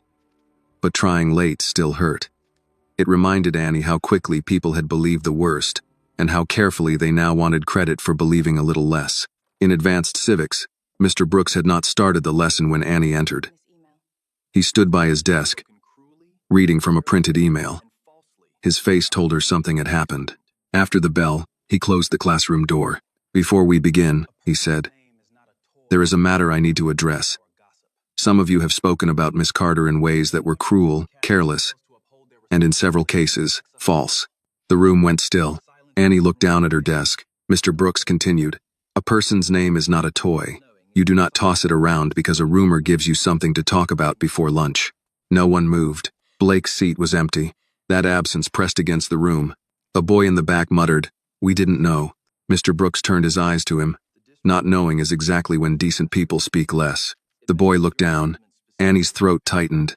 She did not want everyone looking at her, but she was grateful someone had finally said what she could not. After class, Mr. Brooks asked Annie and Grace to stay. He waited until the room cleared, then handed Annie a copy of an email. "The district has scheduled interviews," he said. "You, Grace, me, Evan Cole, Mrs. Larkin, Principal Hale, Blake, and Charles Whitmore." Annie's stomach clenched at Charles's name. "When?" "Tomorrow morning." Grace leaned against a desk. "Will Charles actually show up?" "He may send counsel, but the district requested his presence." Annie read the email. The words looked official and cold, but buried inside them was something she had not had before. Investigation. "Does this mean they believe me?" she asked. Mr. Brooks was quiet for a moment. "It means they can no longer ignore you." It was not the answer she wanted, but it was honest. At lunch, Annie sat with Grace in the library again. This time she ate half her sandwich. That felt like progress until her phone buzzed. It was Aunt Clara. "Call me when you can. Not emergency." Annie stepped into the hallway and called. Aunt Clara answered on the first ring. "You sitting down?" Annie's chest tightened. "What happened?" "I got a call from Mrs. Landry downstairs. 2 men were asking about us." "What men?" "Said they were from a law office connected to Whitmore Holdings. Wanted to confirm where we live and whether I'm your legal guardian." Annie pressed her back to the wall. "Why?" "They didn't say much. Just smiled like people smile when they want you to know they don't have to explain." Fear moved through Annie so fast she felt dizzy. "Aunt Clara, I'm fine. I told them any further questions could go through the school district investigator." "You said that?" "I watched TV." Annie almost laughed, then covered her mouth as tears rose. "I'm sorry." "No, don't do that. You didn't send them. But this is because of me. This is because a rich man got scared." Across the hall, Blake turned the corner. Annie froze. He saw her, hesitated, then kept walking toward her with his hands in his pockets. He looked different without his friends. Less polished. More cornered. "I have to go," Annie whispered. Aunt Clara's voice sharpened. "Who's there?" "Blake. Do not be alone with him." Grace had already stepped out of the library, sensing something. Mr. Brooks's classroom was down the hall, door open. "I'm not alone," Annie said, and ended the call. Blake stopped a few feet away. "My dad didn't send anyone to your apartment." Annie stared at him. "How would you know what I was talking about?" His mouth tightened. Grace crossed her arms. "Wow. Great start." Blake looked tired. "I heard him on the phone last night. That's all." Annie's voice was quiet. "With lawyers?" "With somebody." "Why are you telling me?" Blake looked down the hall, then back at her. "Because this is getting out of hand." Grace laughed once. "It got out of hand when your father framed her." Blake flinched at framed. "You don't know everything." Annie looked at him. "Then tell me." He opened his mouth, then closed it. Grace stepped closer. "Blake, if you know something, say it." He ran a hand through his hair, angry at himself more than them. "I knew he was going to make sure I won. I didn't ask how. I didn't want to know." Annie felt sick. "That's supposed to help?" "No. I'm saying I didn't know about the device until after." "But you laughed." He looked away. "You watched them call me a cheater and you laughed." His face reddened. "I was mad." "At me?" "At everything." Annie's eyes filled, but her voice stayed low. "Your anger cost me my name." Blake had no answer. Footsteps sounded from the administrative hall. Charles Whitmore appeared at the far end, walking beside a man in a dark suit Annie had never seen before. His lawyer. She guessed. Charles stopped when he saw Blake standing with her. His face hardened. "Blake," he called. Blake turned, and whatever honesty had been on his face vanished under fear. Charles walked toward them slowly. "What are you doing?" Blake swallowed. "Nothing." Charles looked at Annie, then Grace. "Miss Carter, I would advise you not to speak with my son without counsel present." Annie's hands went cold again. Grace said. He came to her. Charles ignored her. His eyes stayed on Annie. This situation is difficult enough. Do not add witness tampering to your list of problems. Annie almost stepped back. Then she remembered Aunt Clara's voice. Let them learn my face. Mr. Brooks came out of his classroom before Annie could answer. Charles. The billionaire looked at him with contempt. Daniel. Threatening a student in a hallway now? I'm protecting my son. Mr. Brooks walked closer. Funny. Annie's been waiting for someone in this building to protect a student. Charles's lawyer touched his arm lightly. Mr. Whitmore. Charles held Annie's gaze a moment longer, then turned to Blake. Come. Blake followed, but just before he reached the corner, he looked back at Annie. Not sorry, not yet, but scared. And fear, Annie was beginning to understand, could make people dangerous. It could also make them talk. By the time the district investigator arrived the next morning, Whitmore Prep had stopped pretending this was a normal school matter. A black sedan pulled up beside the main office at 8:10. A woman stepped out carrying a leather folder and a laptop bag. She was in her late 50s, with close-cropped gray hair, dark glasses, and the steady walk of someone who had spent years entering rooms where people hoped she would not ask too much. Principal Hale met her at the door with a stiff smile. Grace whispered, "That must be her." Annie stood near Mr. Brooks's classroom with Aunt Clara beside her. Aunt Clara had taken another half-day from work and wore a navy cardigan over her scrubs, as if she had decided to look both respectful and ready for a fight. Mr. Brooks checked his watch. Marcia Ellison. District Academic Integrity Office. She's thorough. Aunt Clara looked at him. You know her? Served on a review panel with her years ago. She does not enjoy being lied to. Good, Aunt Clara said. Then she picked the right day to come. Annie watched Miss Ellison shake Principal Hale's hand. There was no warmth in the gesture. Only procedure. Behind them, Charles Whitmore entered through the front doors, with his lawyer and Blake. Charles did not look toward Annie at first, but Blake did. His face was pale. He looked as though he had slept badly, if at all, Aunt Clara noticed. That boy knows more than he said. Annie's stomach tightened. I don't know if he'll say it. Children raised to fear their fathers learn silence early, Mr. Brooks said, but fear cracks when consequences start choosing seats. The interviews were held in the conference room beside the library, one at a time. Annie sat in the hallway with Grace while Aunt Clara spoke first. The waiting was almost worse than the questions. Every door opening made Annie's body tense. Every set of footsteps felt like news. Grace nudged her with a wrapped granola bar. Eat. I can't. You can chew with anxiety. I do it all the time. Annie took it because saying no felt harder. She managed 2 bites. Mrs. Larkin came out of the interview room after 20 minutes, her mouth tight, eyes red with anger. She walked past Annie without looking at her. Evan Cole went in next. He looked like a man walking into a storm he had helped build. He stayed inside nearly an hour. When he came out, he paused in front of Annie. Aunt Clara shifted beside her, alert. Evan's voice was low. I gave her the invoice records and the call logs. Annie held the granola bar in both hands. Okay. I told her what I did. She nodded. She did not know what he wanted from her. Forgiveness. Maybe. Relief. Permission to stop feeling like the villain. She could not give him any of that. Evan seemed to understand. I'm not asking you to say anything. I just wanted you to know I didn't take it back. That's the least you could do, Aunt Clara said. Evan accepted it with a small nod and walked away. Grace exhaled. Wow. Aunt Clara sat back down. Truth doesn't make a man noble just because he finally stops lying. When Annie's turn came, her legs felt unsteady. Aunt Clara started to rise, but Miss Ellison appeared at the door and said, Miss Carter may bring one adult support person. Annie looked at Aunt Clara, then at Mr. Brooks. Her aunt touched her cheek. Take Mr. Brooks, she said. He knows the school language. I'll be right outside knowing the Lords. Inside, Miss Ellison sat across from Annie with a recorder on the table. Her voice was professional but not cold. Miss Carter, I know you've told this story several times. I'm going to ask you to tell it once more, as clearly as you can. Start with when you entered the testing room. Annie breathed in. She told it. The bag on the back table. Mrs. Larkin by the door. Blake's comment before the exam. Evan coming to the doorway. Mrs. Larkin stepping out. The pen appearing in her bag. The board refusing to check the camera. Charles telling her to accept the result. The trustee lounge. Keep him quiet. Miss Ellison took notes without interrupting except to ask for times. When Annie finished, Miss Ellison leaned back. Why do you believe Mr. Whitmore targeted you? Annie looked down at her hands. Because Blake was going to lose. That is motive for Blake. Why Charles? Annie's throat tightened. She had thought about this all night. How to say it without sounding bitter. How to explain something that had lived in glances, comments, and rooms where she was always expected to be grateful. Because I kept winning, she said. And I wasn't the kind of student he wanted winning an award with his family's name on it. Miss Ellison's pen paused. What do you mean by that? Annie looked up. I mean I ride the bus. I'm on scholarship. I'm black.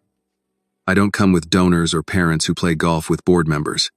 When I won, people called it inspiring. When Blake lost, they called it embarrassing. Mr. Brooks stayed silent beside her, but she felt his attention like a hand at her back. Miss Ellison nodded once. Thank you for saying that plainly. The words almost broke Annie. She had grown used to adults making her soften hard truths so nobody uncomfortable had to feel accused. After the interview, she stepped into the hallway and found Aunt Clara waiting. She did not ask what happened. She simply opened her arms, and Annie walked into them. Then Charles went in. He stayed inside 35 minutes. Through the closed door, nothing could be heard. But Blake sat 2 chairs away, with his knee bouncing so fast.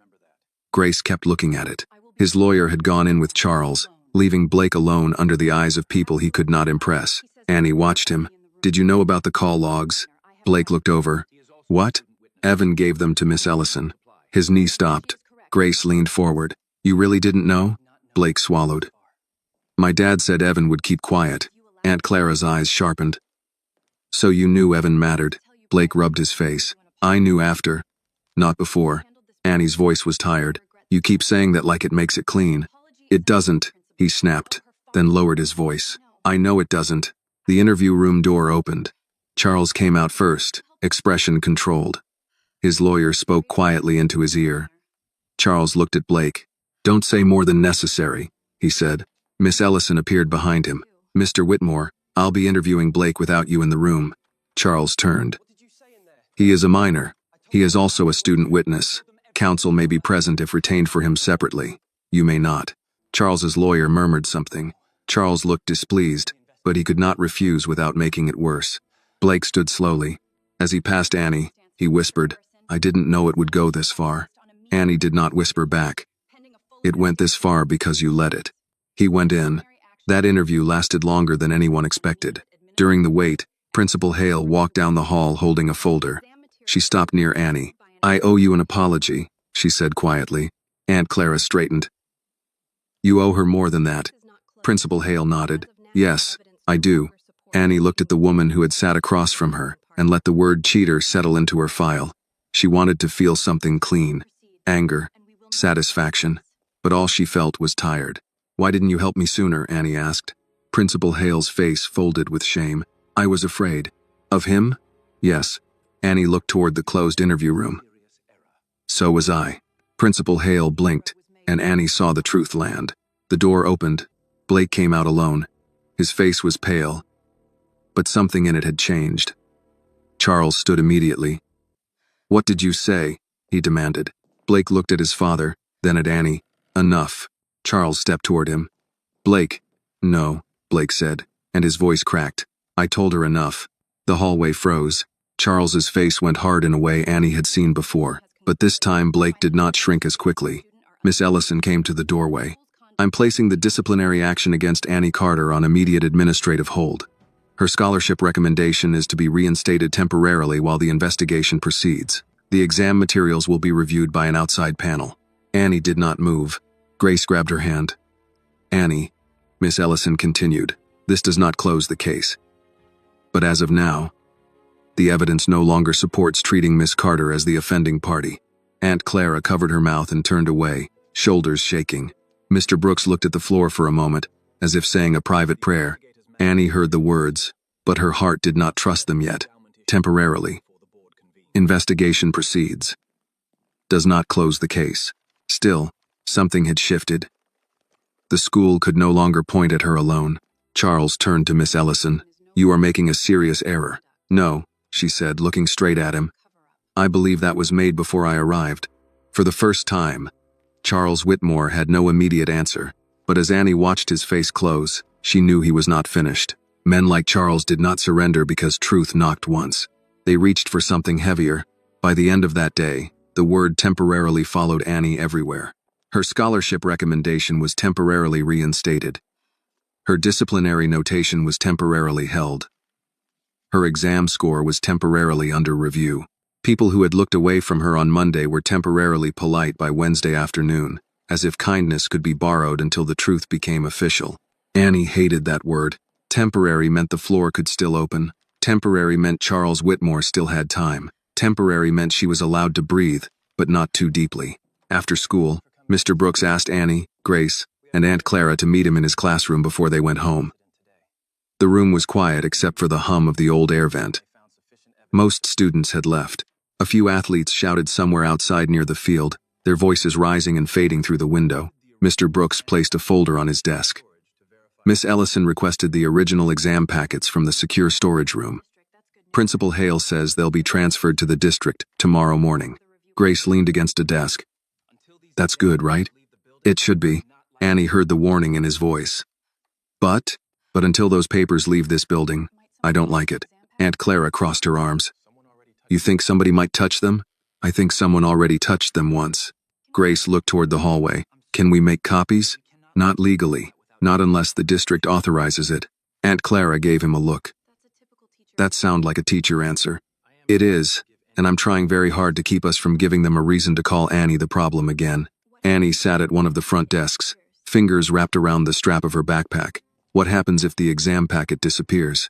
Mr. Brooks did not answer fast enough. Grace pushed off the desk. No. That can't be their next move. It can be, Aunt Clara said. When people are cornered, they don't suddenly become fair. Mr. Brooks nodded. That's why I asked Officer Collins to confirm the storage room is sealed. He said he would do rounds tonight. Annie looked up. Can we trust him? I believe so, but belief is not a lock. That sentence stayed with Annie as Grace drove her and Aunt Clara home. Outside the car window, Atlanta moved into evening traffic. Office lights came on. Brake lights lined the road like red beads. People were going home to dinner, television, laundry, homework, small arguments about dishes. Annie wondered what it felt like to have a normal bad day again. Grace glanced at her. You okay? Aunt Clara answered before Annie could. No. Annie looked at her aunt. Aunt Clara shrugged. You're not. No need to dress it up. Grace nodded. Fair. Annie leaned her head against the window. I keep thinking if they give me my score back, I'll feel better. You will, Aunt Clara said, but not all the way. No, not all the way. Grace slowed at a light. What would make it all the way? Annie thought about Charles's face. Blake's smile. Principal Hale avoiding her eyes. Mrs. Larkin saying the facts were clear. The group chat messages. The way her name had become something people chewed on between classes. I don't know, she said. Maybe nothing. Aunt Clara reached from the back seat and squeezed her shoulder. Some wounds don't close because somebody fixes the paperwork. But paperwork still matters. You get your name clean first. Healing can take its number, and wait. At home, Annie tried to eat dinner. Aunt Clara made baked chicken, green beans, and rice because she said people under stress needed real food, not vending machine crackers and fear. Annie ate enough to keep her aunt from fussing. Afterward, she sat on the couch with her notebook, but the words would not come. Her phone buzzed. Unknown number. She stared at it until it stopped. Then it buzzed again with a message. You think this ends well for you? Annie's fingers went numb. Another message appeared. Drop it before your aunt gets dragged into this too. She stood so fast the notebook slid to the floor. Aunt Clara looked up from folding towels. What? Annie handed her the phone. The change in Aunt Clara's face was slow and frightening. Not panic, not surprise, something harder. Grace? Aunt Clara asked. No, unknown number. Aunt Clara took a screenshot, then another. Send this to Mr. Brooks, now. Annie did. Her hands shook. Less than a minute later, Mr. Brooks called. Annie, are you safe? Yes. Doors locked? Aunt Clara answered loudly enough for the phone to catch it. They are now. I'm sending this to Miss Ellison and Officer Collins. Do not respond to the number. Annie sat back down, knees weak. Do you think it's Blake? I don't know. Aunt Clara's jaw tightened. I have a guess. Mr. Brooks said, guessing is for kitchens. Evidence is for consequences. We'll trace what we can. After the call, Aunt Clara checked the locks twice. Annie hated that. She hated watching her aunt move through their home as if Charles Whitmore's reach had entered the apartment and touched the deadbolt, the curtains, the little table by the door where mail collected. "I'm sorry," Annie said. Aunt Clara turned around. "Don't start. But those men came here. Now this." "Annie, they're threatening you because of me." Aunt Clara crossed the room and took both Annie's hands. "No, they're threatening us because they did wrong and got scared. That shame belongs to them. Do not carry luggage with somebody else's name on the tag." Annie tried to smile, but tears came instead. Aunt Clara pulled her close. "Cry if you need to. Then sleep. Tomorrow we stand up again." Annie did not sleep much. At 2:13 a.m., Officer Collins caught someone entering the administrative wing through a side door. By 6:40 inches the morning, Mr. Brooks called Aunt Clara and told them to come straight to the school office, not to class. He did not explain much. His voice was too controlled, which Annie had learned meant bad news was standing nearby. When they arrived, the school looked half awake. The front office lights were on. Miss Ellison was already there, wearing the same dark glasses pushed up on her head. Officer Collins stood beside the reception desk. Principal Hale sat in a chair near the wall, pale and shaken. Mrs. Larkin was not there. Charles was. So was Blake. Charles stood near the window, lawyer beside him, expression hard. Blake sat with his elbows on his knees, staring at the floor. Annie stepped in slowly. "What happened?" Officer Collins looked to Miss Ellison. She turned to Annie. "Someone entered the secure storage room last night." Aunt Clara muttered, "Jesus." "Was anything taken?" Mr. Brooks asked. Miss Ellison's mouth tightened. The exam packet box had been opened. Annie felt the room tilt again. Grace arrived a minute later, breathless. "I came as soon as I saw your text. What's going on?" Annie could barely speak. "The exams." Grace's face went white. "No." Officer Collins held up a hand. "The original packets were disturbed, but not removed. I interrupted the person before they could leave the building." Aunt Clara looked around the room. "Where are they?" Principal Hale's voice was thin.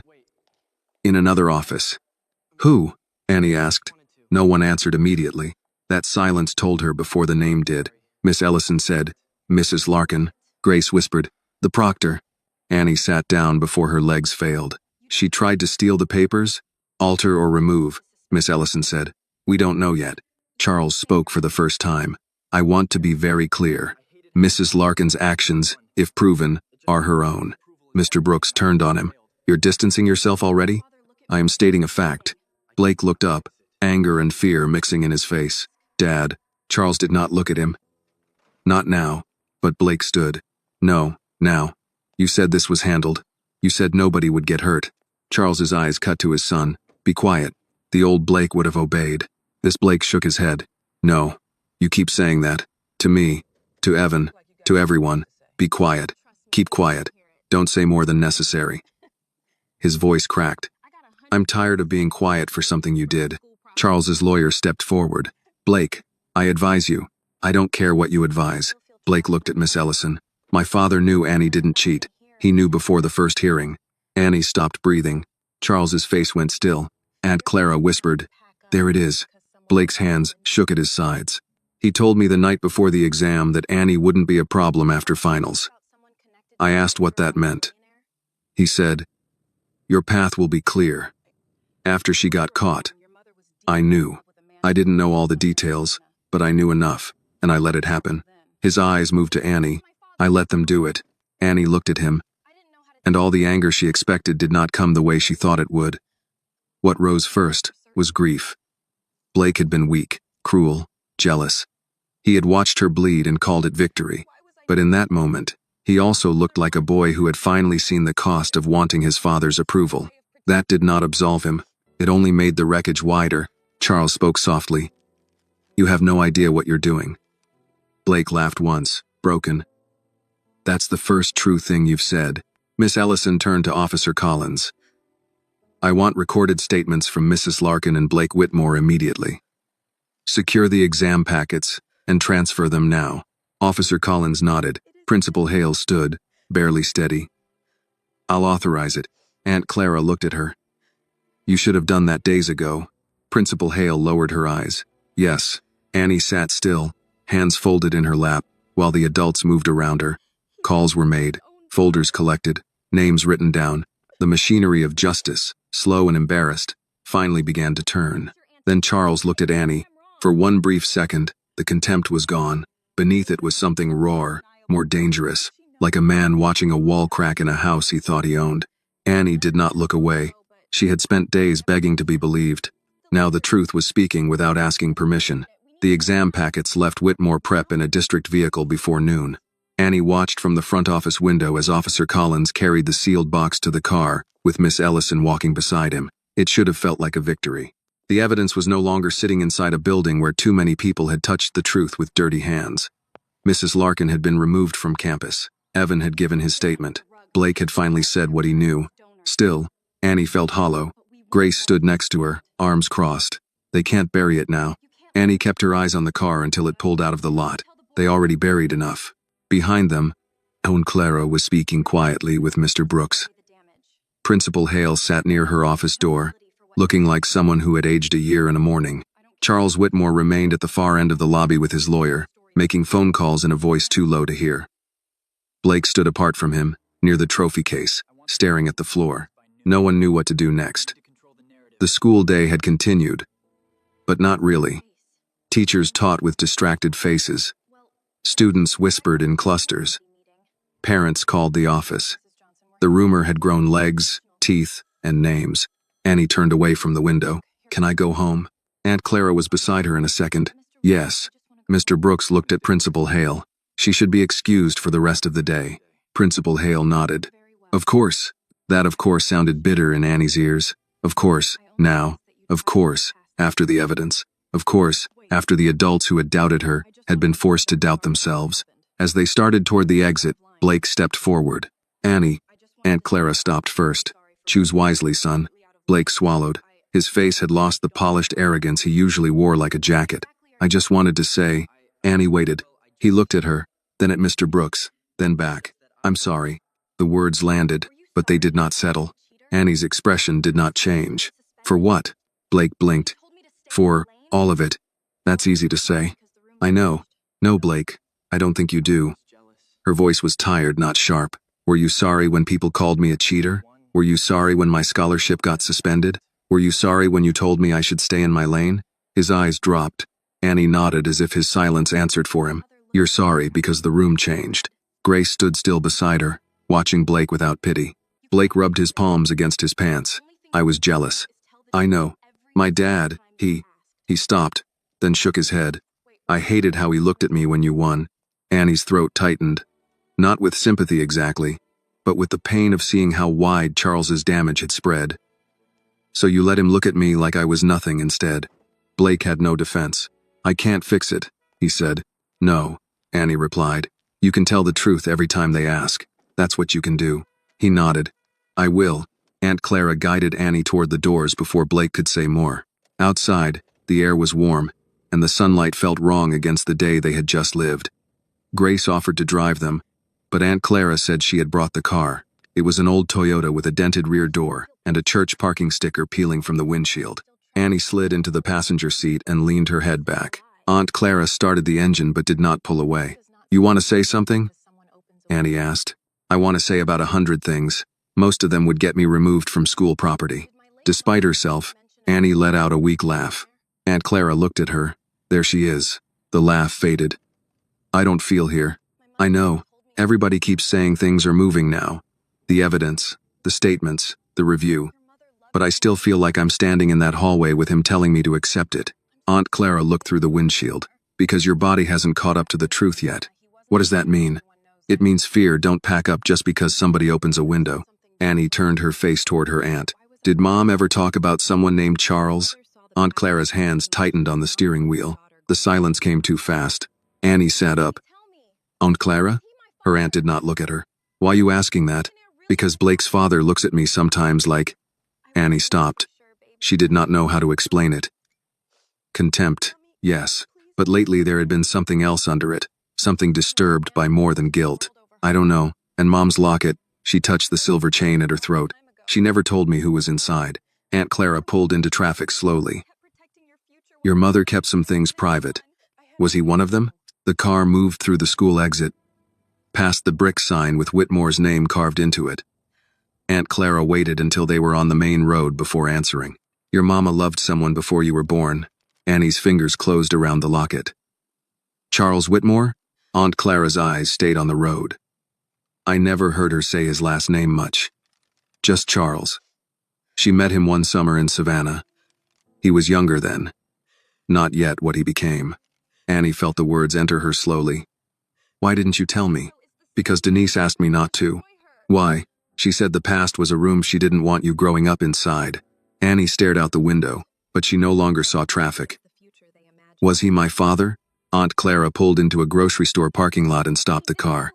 She turned off the engine. For a moment, neither of them moved. I don't know for certain, she said. Annie's chest tightened. That's not no. No, Aunt Clara said quietly. It's not. Annie looked down at the locket. The metal suddenly felt heavier. You knew this whole time? I suspected. Denise never confirmed it. She said your father was a man who chose his world over her. She said that was all I needed to know. And all I needed to know? Aunt Clara's eyes filled. Baby, I wanted to tell you more, but your mama was sick, and then she was gone, and every time I thought about opening that wound, I looked at you studying at that table, trying to build your future. And I thought maybe she was right. Maybe some truths don't help until they have to. Annie's voice trembled. I had a right to know. Yes, Aunt Clara said. You did. That answer hurt more than an excuse would have. Annie opened the locket with shaking fingers. She had never forced it before. Denise had told her it was delicate. And Annie had respected that because it was one of the last things her mother touched. The clasp resisted, then gave. Inside was a faded photograph, folded tight behind the small frame. Annie eased it out carefully. A young Denise smiled beside a young white man outside a diner. His arm was around her. He looked nothing like the cold man in the charcoal suit and exactly like him. On the back, in tiny worn script, were the words, Charles and Denise Summer, 2006, forever, if the world lets us. Annie stopped breathing. Aunt Clara covered her mouth. The parking lot moved around them. A woman loaded groceries into a trunk. A man pushed a cart past their bumper. Somewhere, a child complained about wanting gum. Inside the car, Annie's world narrowed to a photograph. It's him, she whispered. Aunt Clara closed her eyes. Lord, Annie stared at the young Charles, at his smile, at the way Denise leaned into him like she had trusted the future. Then she thought of the older Charles looking at her in the hallway, telling her to accept the result, telling her not everyone got the future they imagined. A sick coldness spread through her. He did this to his own daughter, Annie said. We don't know for sure. Annie turned to her. Look at the picture. Aunt Clara's tears fell now. I know. Annie folded over the photograph, holding it like it might burn through her fingers. Mom knew? She knew who she loved. I don't know what she knew after. Did she try to tell him? Aunt Clara wiped her cheek.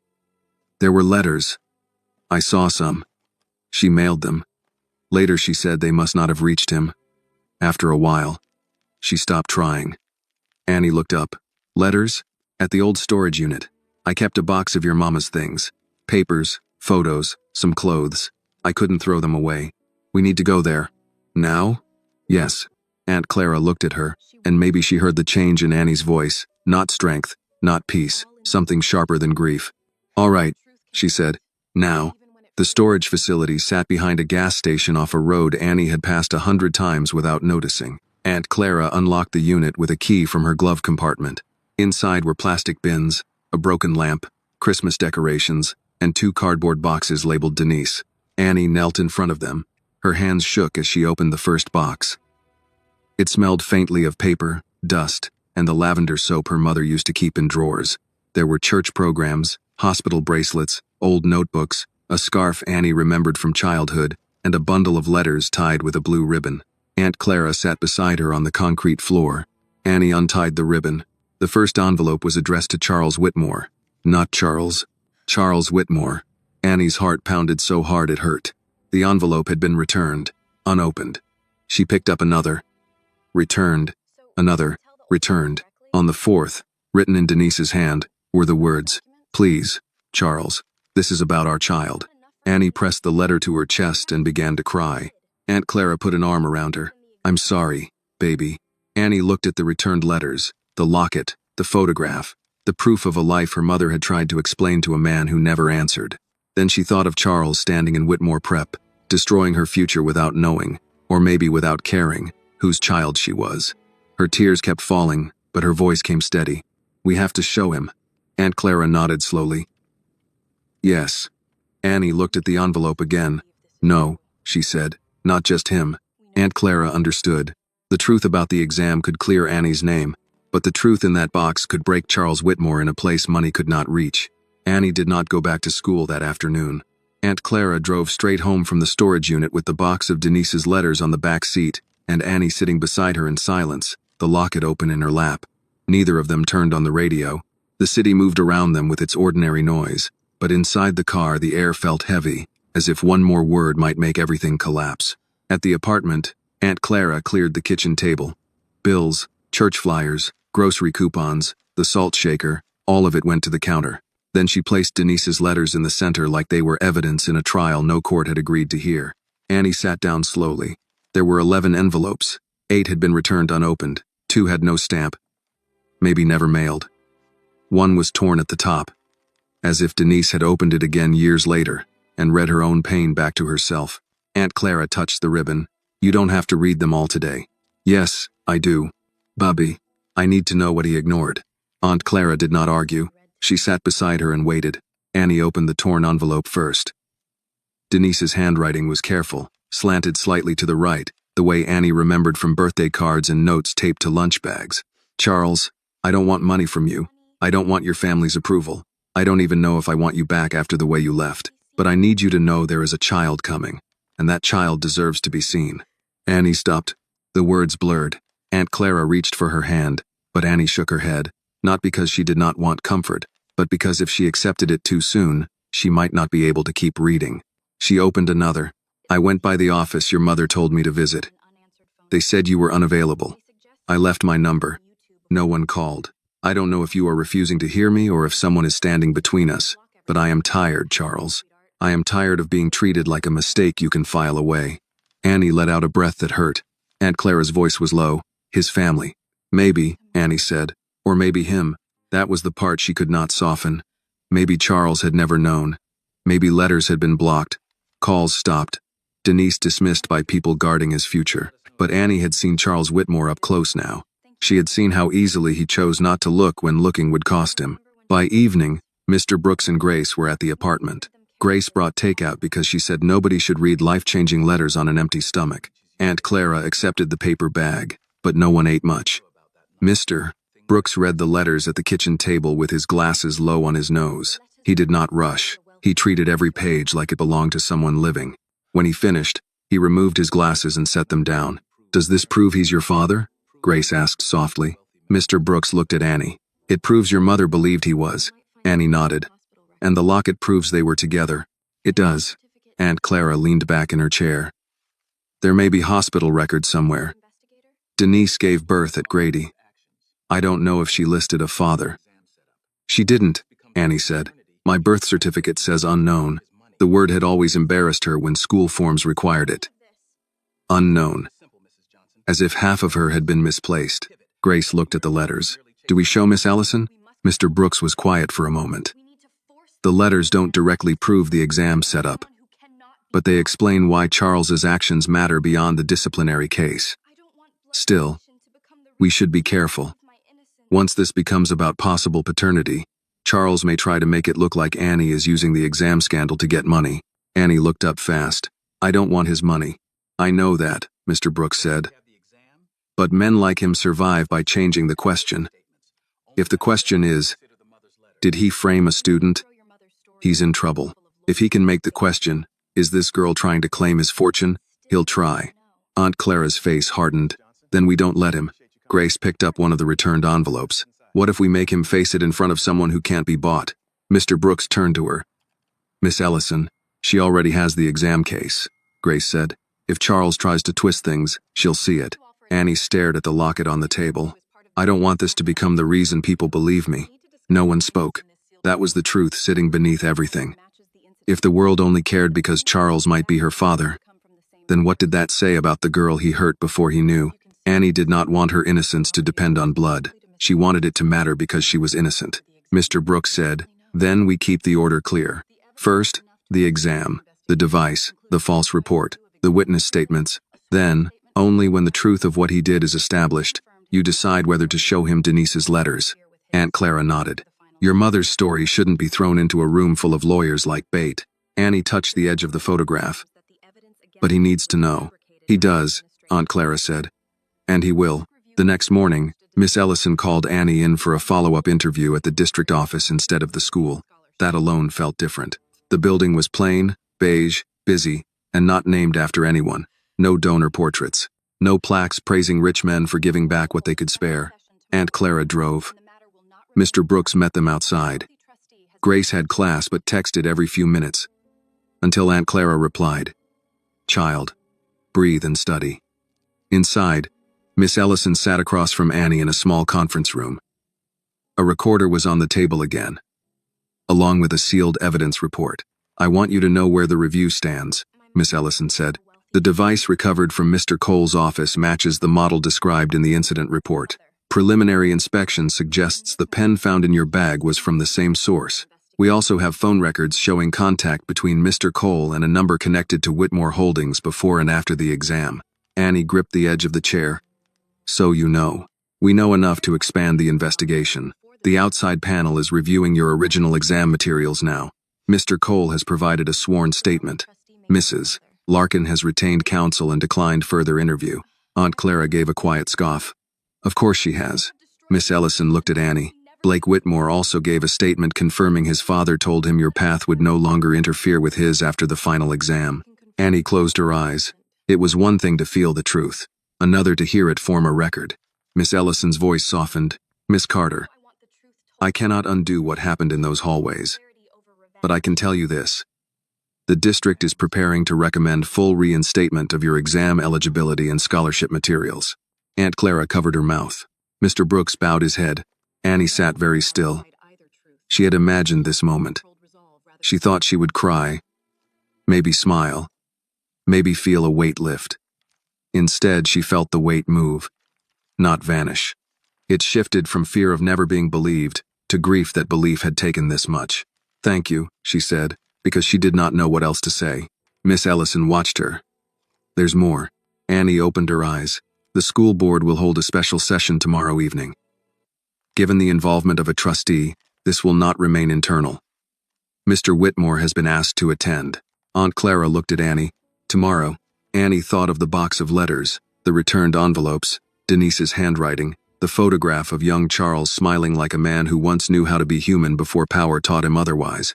Miss Ellison leaned forward. "There is something else you want to tell me." It was not a question. Annie looked at Aunt Clara, then Mr. Brooks. Both waited. Neither pushed. She reached into her bag and took out the locket. "My mother knew Charles Whitmore," Annie said. Miss Ellison's face did not change, but her pen stopped moving. Annie opened the locket and placed the photograph on the table. "This is Denise Carter," she said. "My mother. And this is Charles." Miss Ellison looked down at the picture. The room seemed to grow smaller around it. Aunt Clara placed the returned letters beside the locket. "Denise tried to reach him before Annie was born.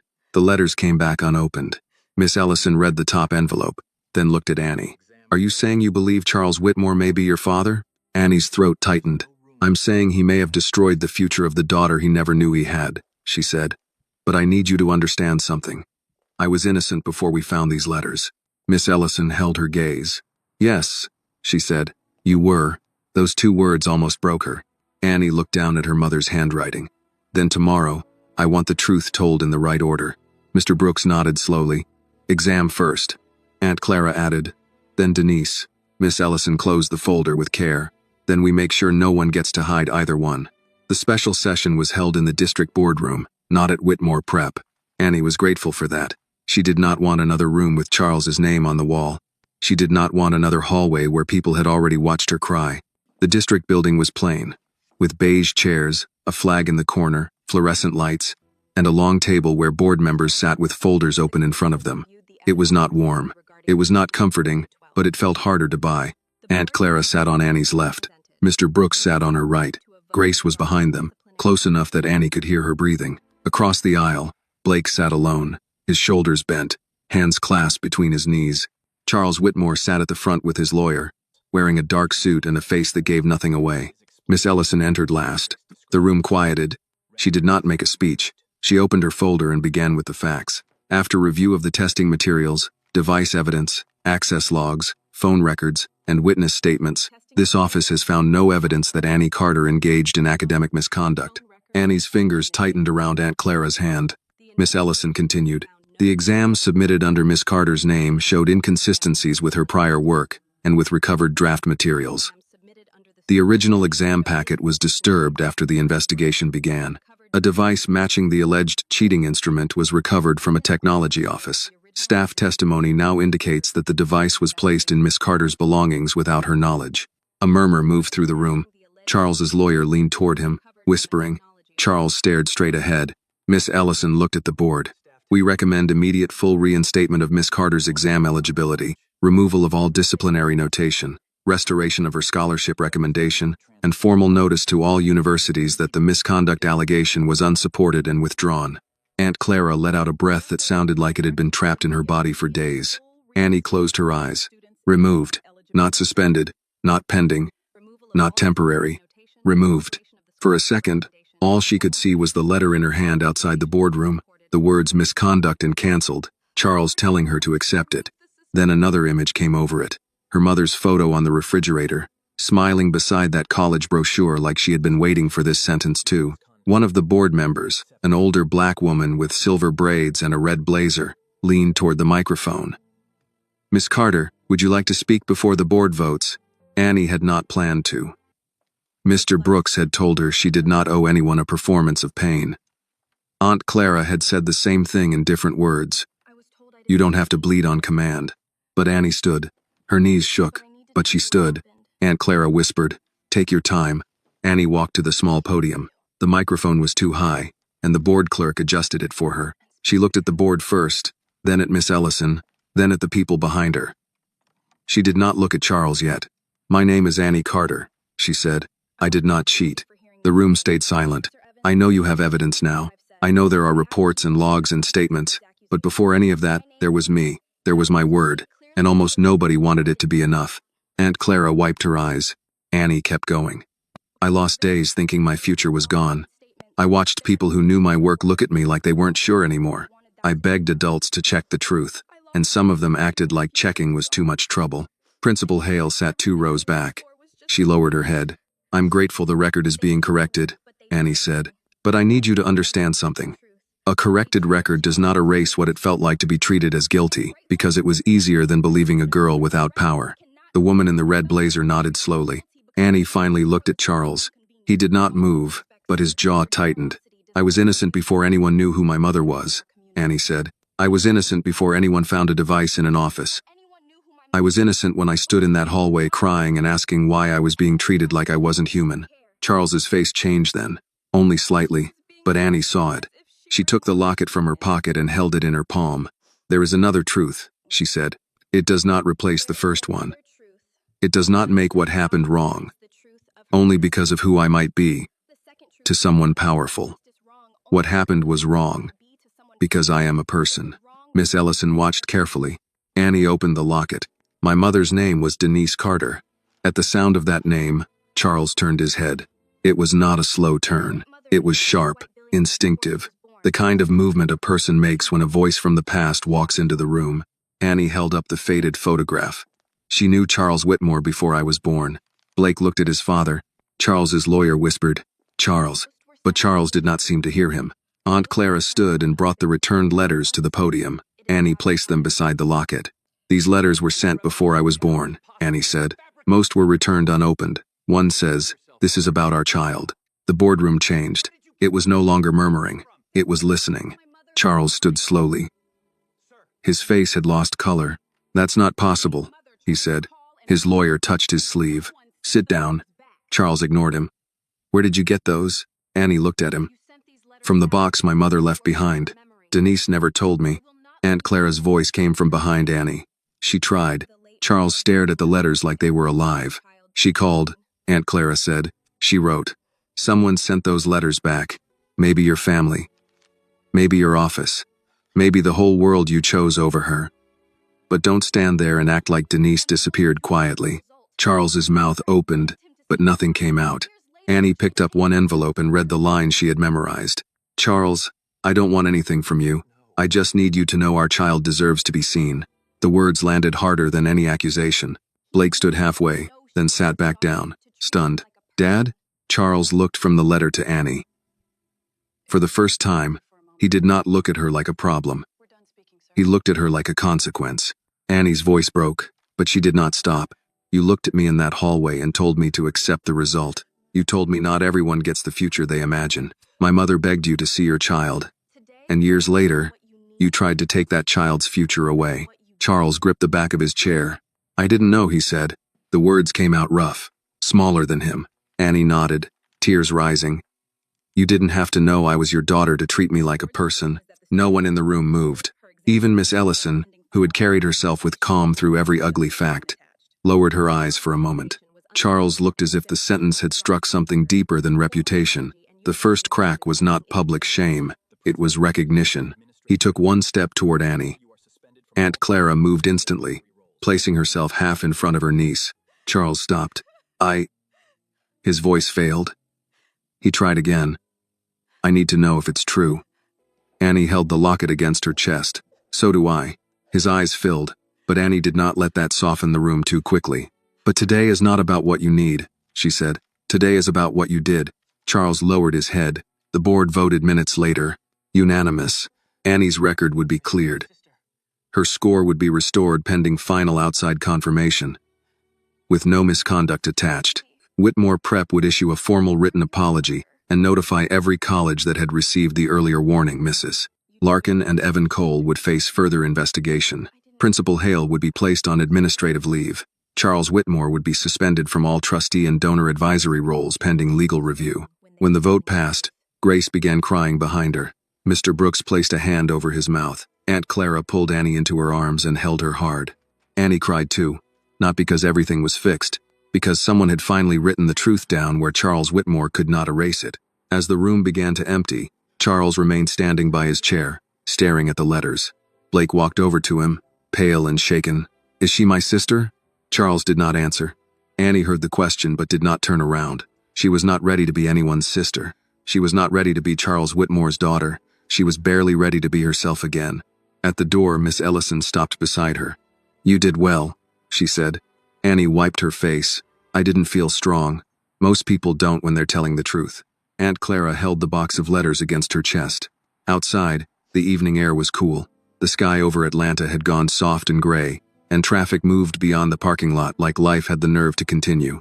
Annie stood on the sidewalk, locket closed in her hand. Her name was clear. Her future was not gone, but behind her, in that boardroom, a man who had tried to destroy her was beginning to understand that the life he had stepped on might be tied to his own blood. And tomorrow, the world would want answers. So would Annie. The next morning, Annie woke before the alarm. For a few seconds, she did not remember where the pain belonged. Then it came back in pieces. The boardroom, the vote, the letters, Charles standing with his hand on the chair like the floor had moved under him. Blake asking if she was his sister. Her mother's words read aloud in a room full of strangers. Annie lay still and listened to Aunt Clara moving around the kitchen. There was no school that day. Principal Hale had placed Annie on excused leave while the district completed the final paperwork. Mr. Lasswinner, Brooks had texted early. Outside panel confirms your exam work matches your drafts and prior performance. Full restoration expected by noon. Breathe. Annie had read it 3 times and still did not feel the way she thought she would. She got up, washed her face, and found Aunt Clara making pancakes from a box mix, something she only did when the day needed softness. The kitchen radio played low. The college brochure was still on the refrigerator. Denise's photograph was still beside it. Aunt Clara turned when Annie walked in. You sleep? A little. That's better than none. Annie sat at the table. The box of letters was still there, now tied again with the blue ribbon. The locket rested beside it. Aunt Clara set a plate in front of her. Eat before the world starts calling. Is it all ready? Mr. Brooks called. Grace texted. Miss Ellison emailed. 2 reporters left messages with the district. Not us. Thank God. Annie touched the fork but did not pick it up. I don't want to be on the news. Then you won't be. Can we stop them? We can stop ourselves from feeding them. Let the district talk about the case. Let Charles talk to his lawyers. You don't owe anybody your face. Annie nodded. She cut a small piece of pancake. What if he calls? Aunt Clara did not ask who. He will, she said. What do I say? You don't have to say anything. Annie looked at her aunt. But I want answers. I know. I want to know if he got Mom's letters. I want to know if he knew and ignored her. I want to know if he looked at me all those times at school and never felt anything. Aunt Clara poured coffee into her blessed and tired mug. Wanting answers is fair. Trusting the person who hurt you to give them clean is another matter. Annie ate because her aunt was watching. The pancakes tasted sweet, and that felt strange. A sweet thing on a morning after so much bitterness. At 11:47, the district email arrived. Annie Carter's academic record has been fully restored. No disciplinary notation will be entered. The previous misconduct notice is withdrawn. Updated letters will be sent to all affected colleges and scholarship committees. Annie read it aloud once. Aunt Clara covered her mouth, and this time the tears came with a sound close to laughter. It's gone? Annie asked, as if the words might change. It's gone from the record, Aunt Clara said, pulling her into a hug. Not from what happened, but from the record. Yes. Annie held on. For days, she had imagined that sentence as a door swinging open.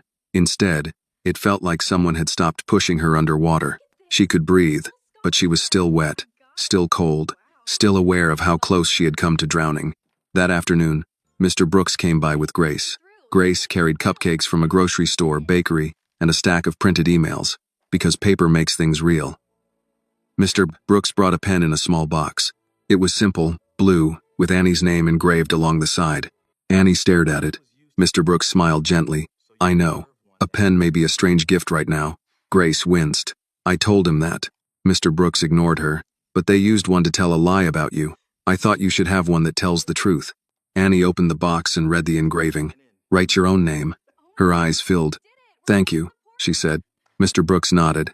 Use it at college. Grace bounced once in her chair. Speaking of college, did you check your portal? Annie froze. No. Grace looked personally offended. Annie, I was scared. Aunt Clara pointed toward the laptop on the counter. Then be scared while logging in. They gathered around the small kitchen table as Annie opened the university portal. Her hands shook as she typed the password. The page loaded slowly, cruelly, then refreshed. Congratulations, Annie Carter. Your admission and full scholarship package have been reinstated. No one spoke at first. Then Grace screamed. Aunt Clara grabbed Annie from one side, Grace from the other, and Mr. Brooks stood behind them with one hand over his eyes. Annie laughed and cried at the same time. The sound ugly and alive, and hers. I got it, she whispered.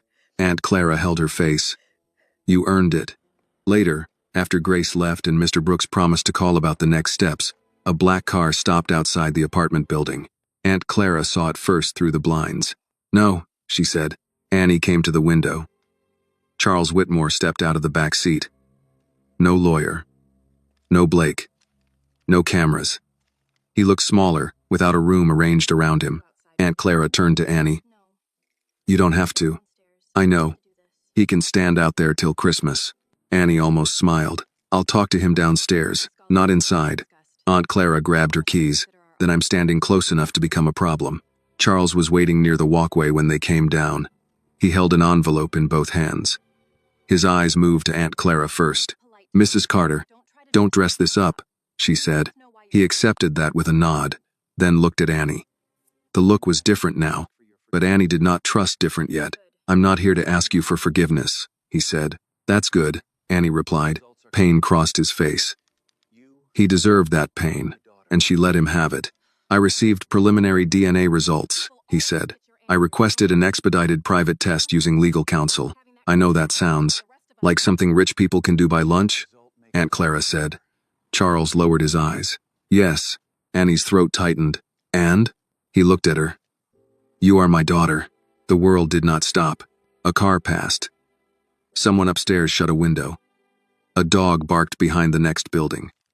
Annie had thought those words might crack the air open, but instead they settled into a silence that had been waiting for them. She nodded once. Charles's hands trembled as he held out the envelope. These are copies of records my lawyer found this morning. My mother's office received Denise's letters, They were returned by staff under family instruction. I didn't see them. Annie looked at the envelope but did not take it. Did you know about me? No. Did you know Mom tried to reach you? He swallowed. No. Do you expect that to make me feel better? No, he said. It makes me feel worse. Annie looked at him then. Really looked. For the first time, she searched his face not for cruelty, but for traces of the young man in the photograph. They were there, buried under years of money and pride. But traces did not make a father. You destroyed me before you knew, she said. His eyes filled. I know. You didn't have to know I was your daughter. I know. Say the rest. Charles closed his eyes for a moment. When he opened them, his voice was rough. You should never have had to be my daughter for me to know what I did was wrong. Aunt Clara stood very still. Annie took the envelope, not because she forgave him, but because it belonged to her mother's story. What happens to Blake? She asked. He'll face the school's consequences. And mine, though I have no right to pretend I taught him better. And you? I'm resigning from the foundation board. The district investigation will continue. My company's involvement will be reviewed. I'll cooperate. That sounds like your lawyer talking. It is partly my lawyer, he admitted, but the shame is mine. Annie looked down at the repaired locket around her neck. I'm going to college. Charles nodded. I heard. Not because of you. No. Not because your money fixed it. No. Because I earned it. His voice broke. Yes, you did. For the first time, Annie saw tears fall from his eyes. She did not move to comfort him.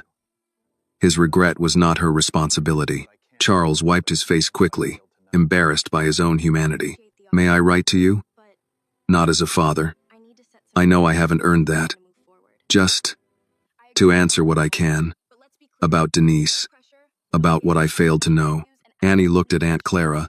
Her aunt's face said the choice was hers. One letter, Annie said.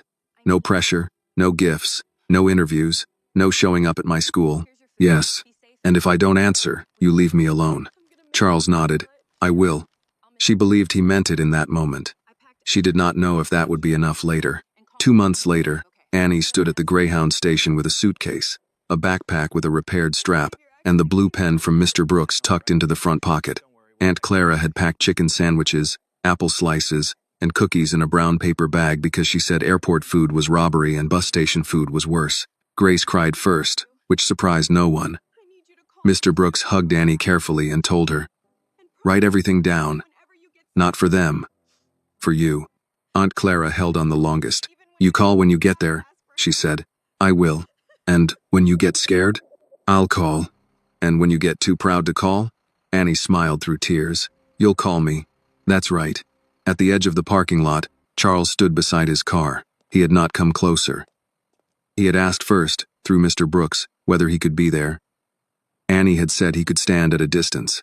Before boarding, she walked over to him. He looked surprised. I read your letter, she said. He nodded, waiting. I'm not ready to call you anything. I understand. I don't know if I'll ever be. I understand that too. She studied him for a moment. But I'm glad I know the truth. His face tightened with emotion. So am I. The boarding call came. Annie stepped back. Goodbye, Charles. Not Dad.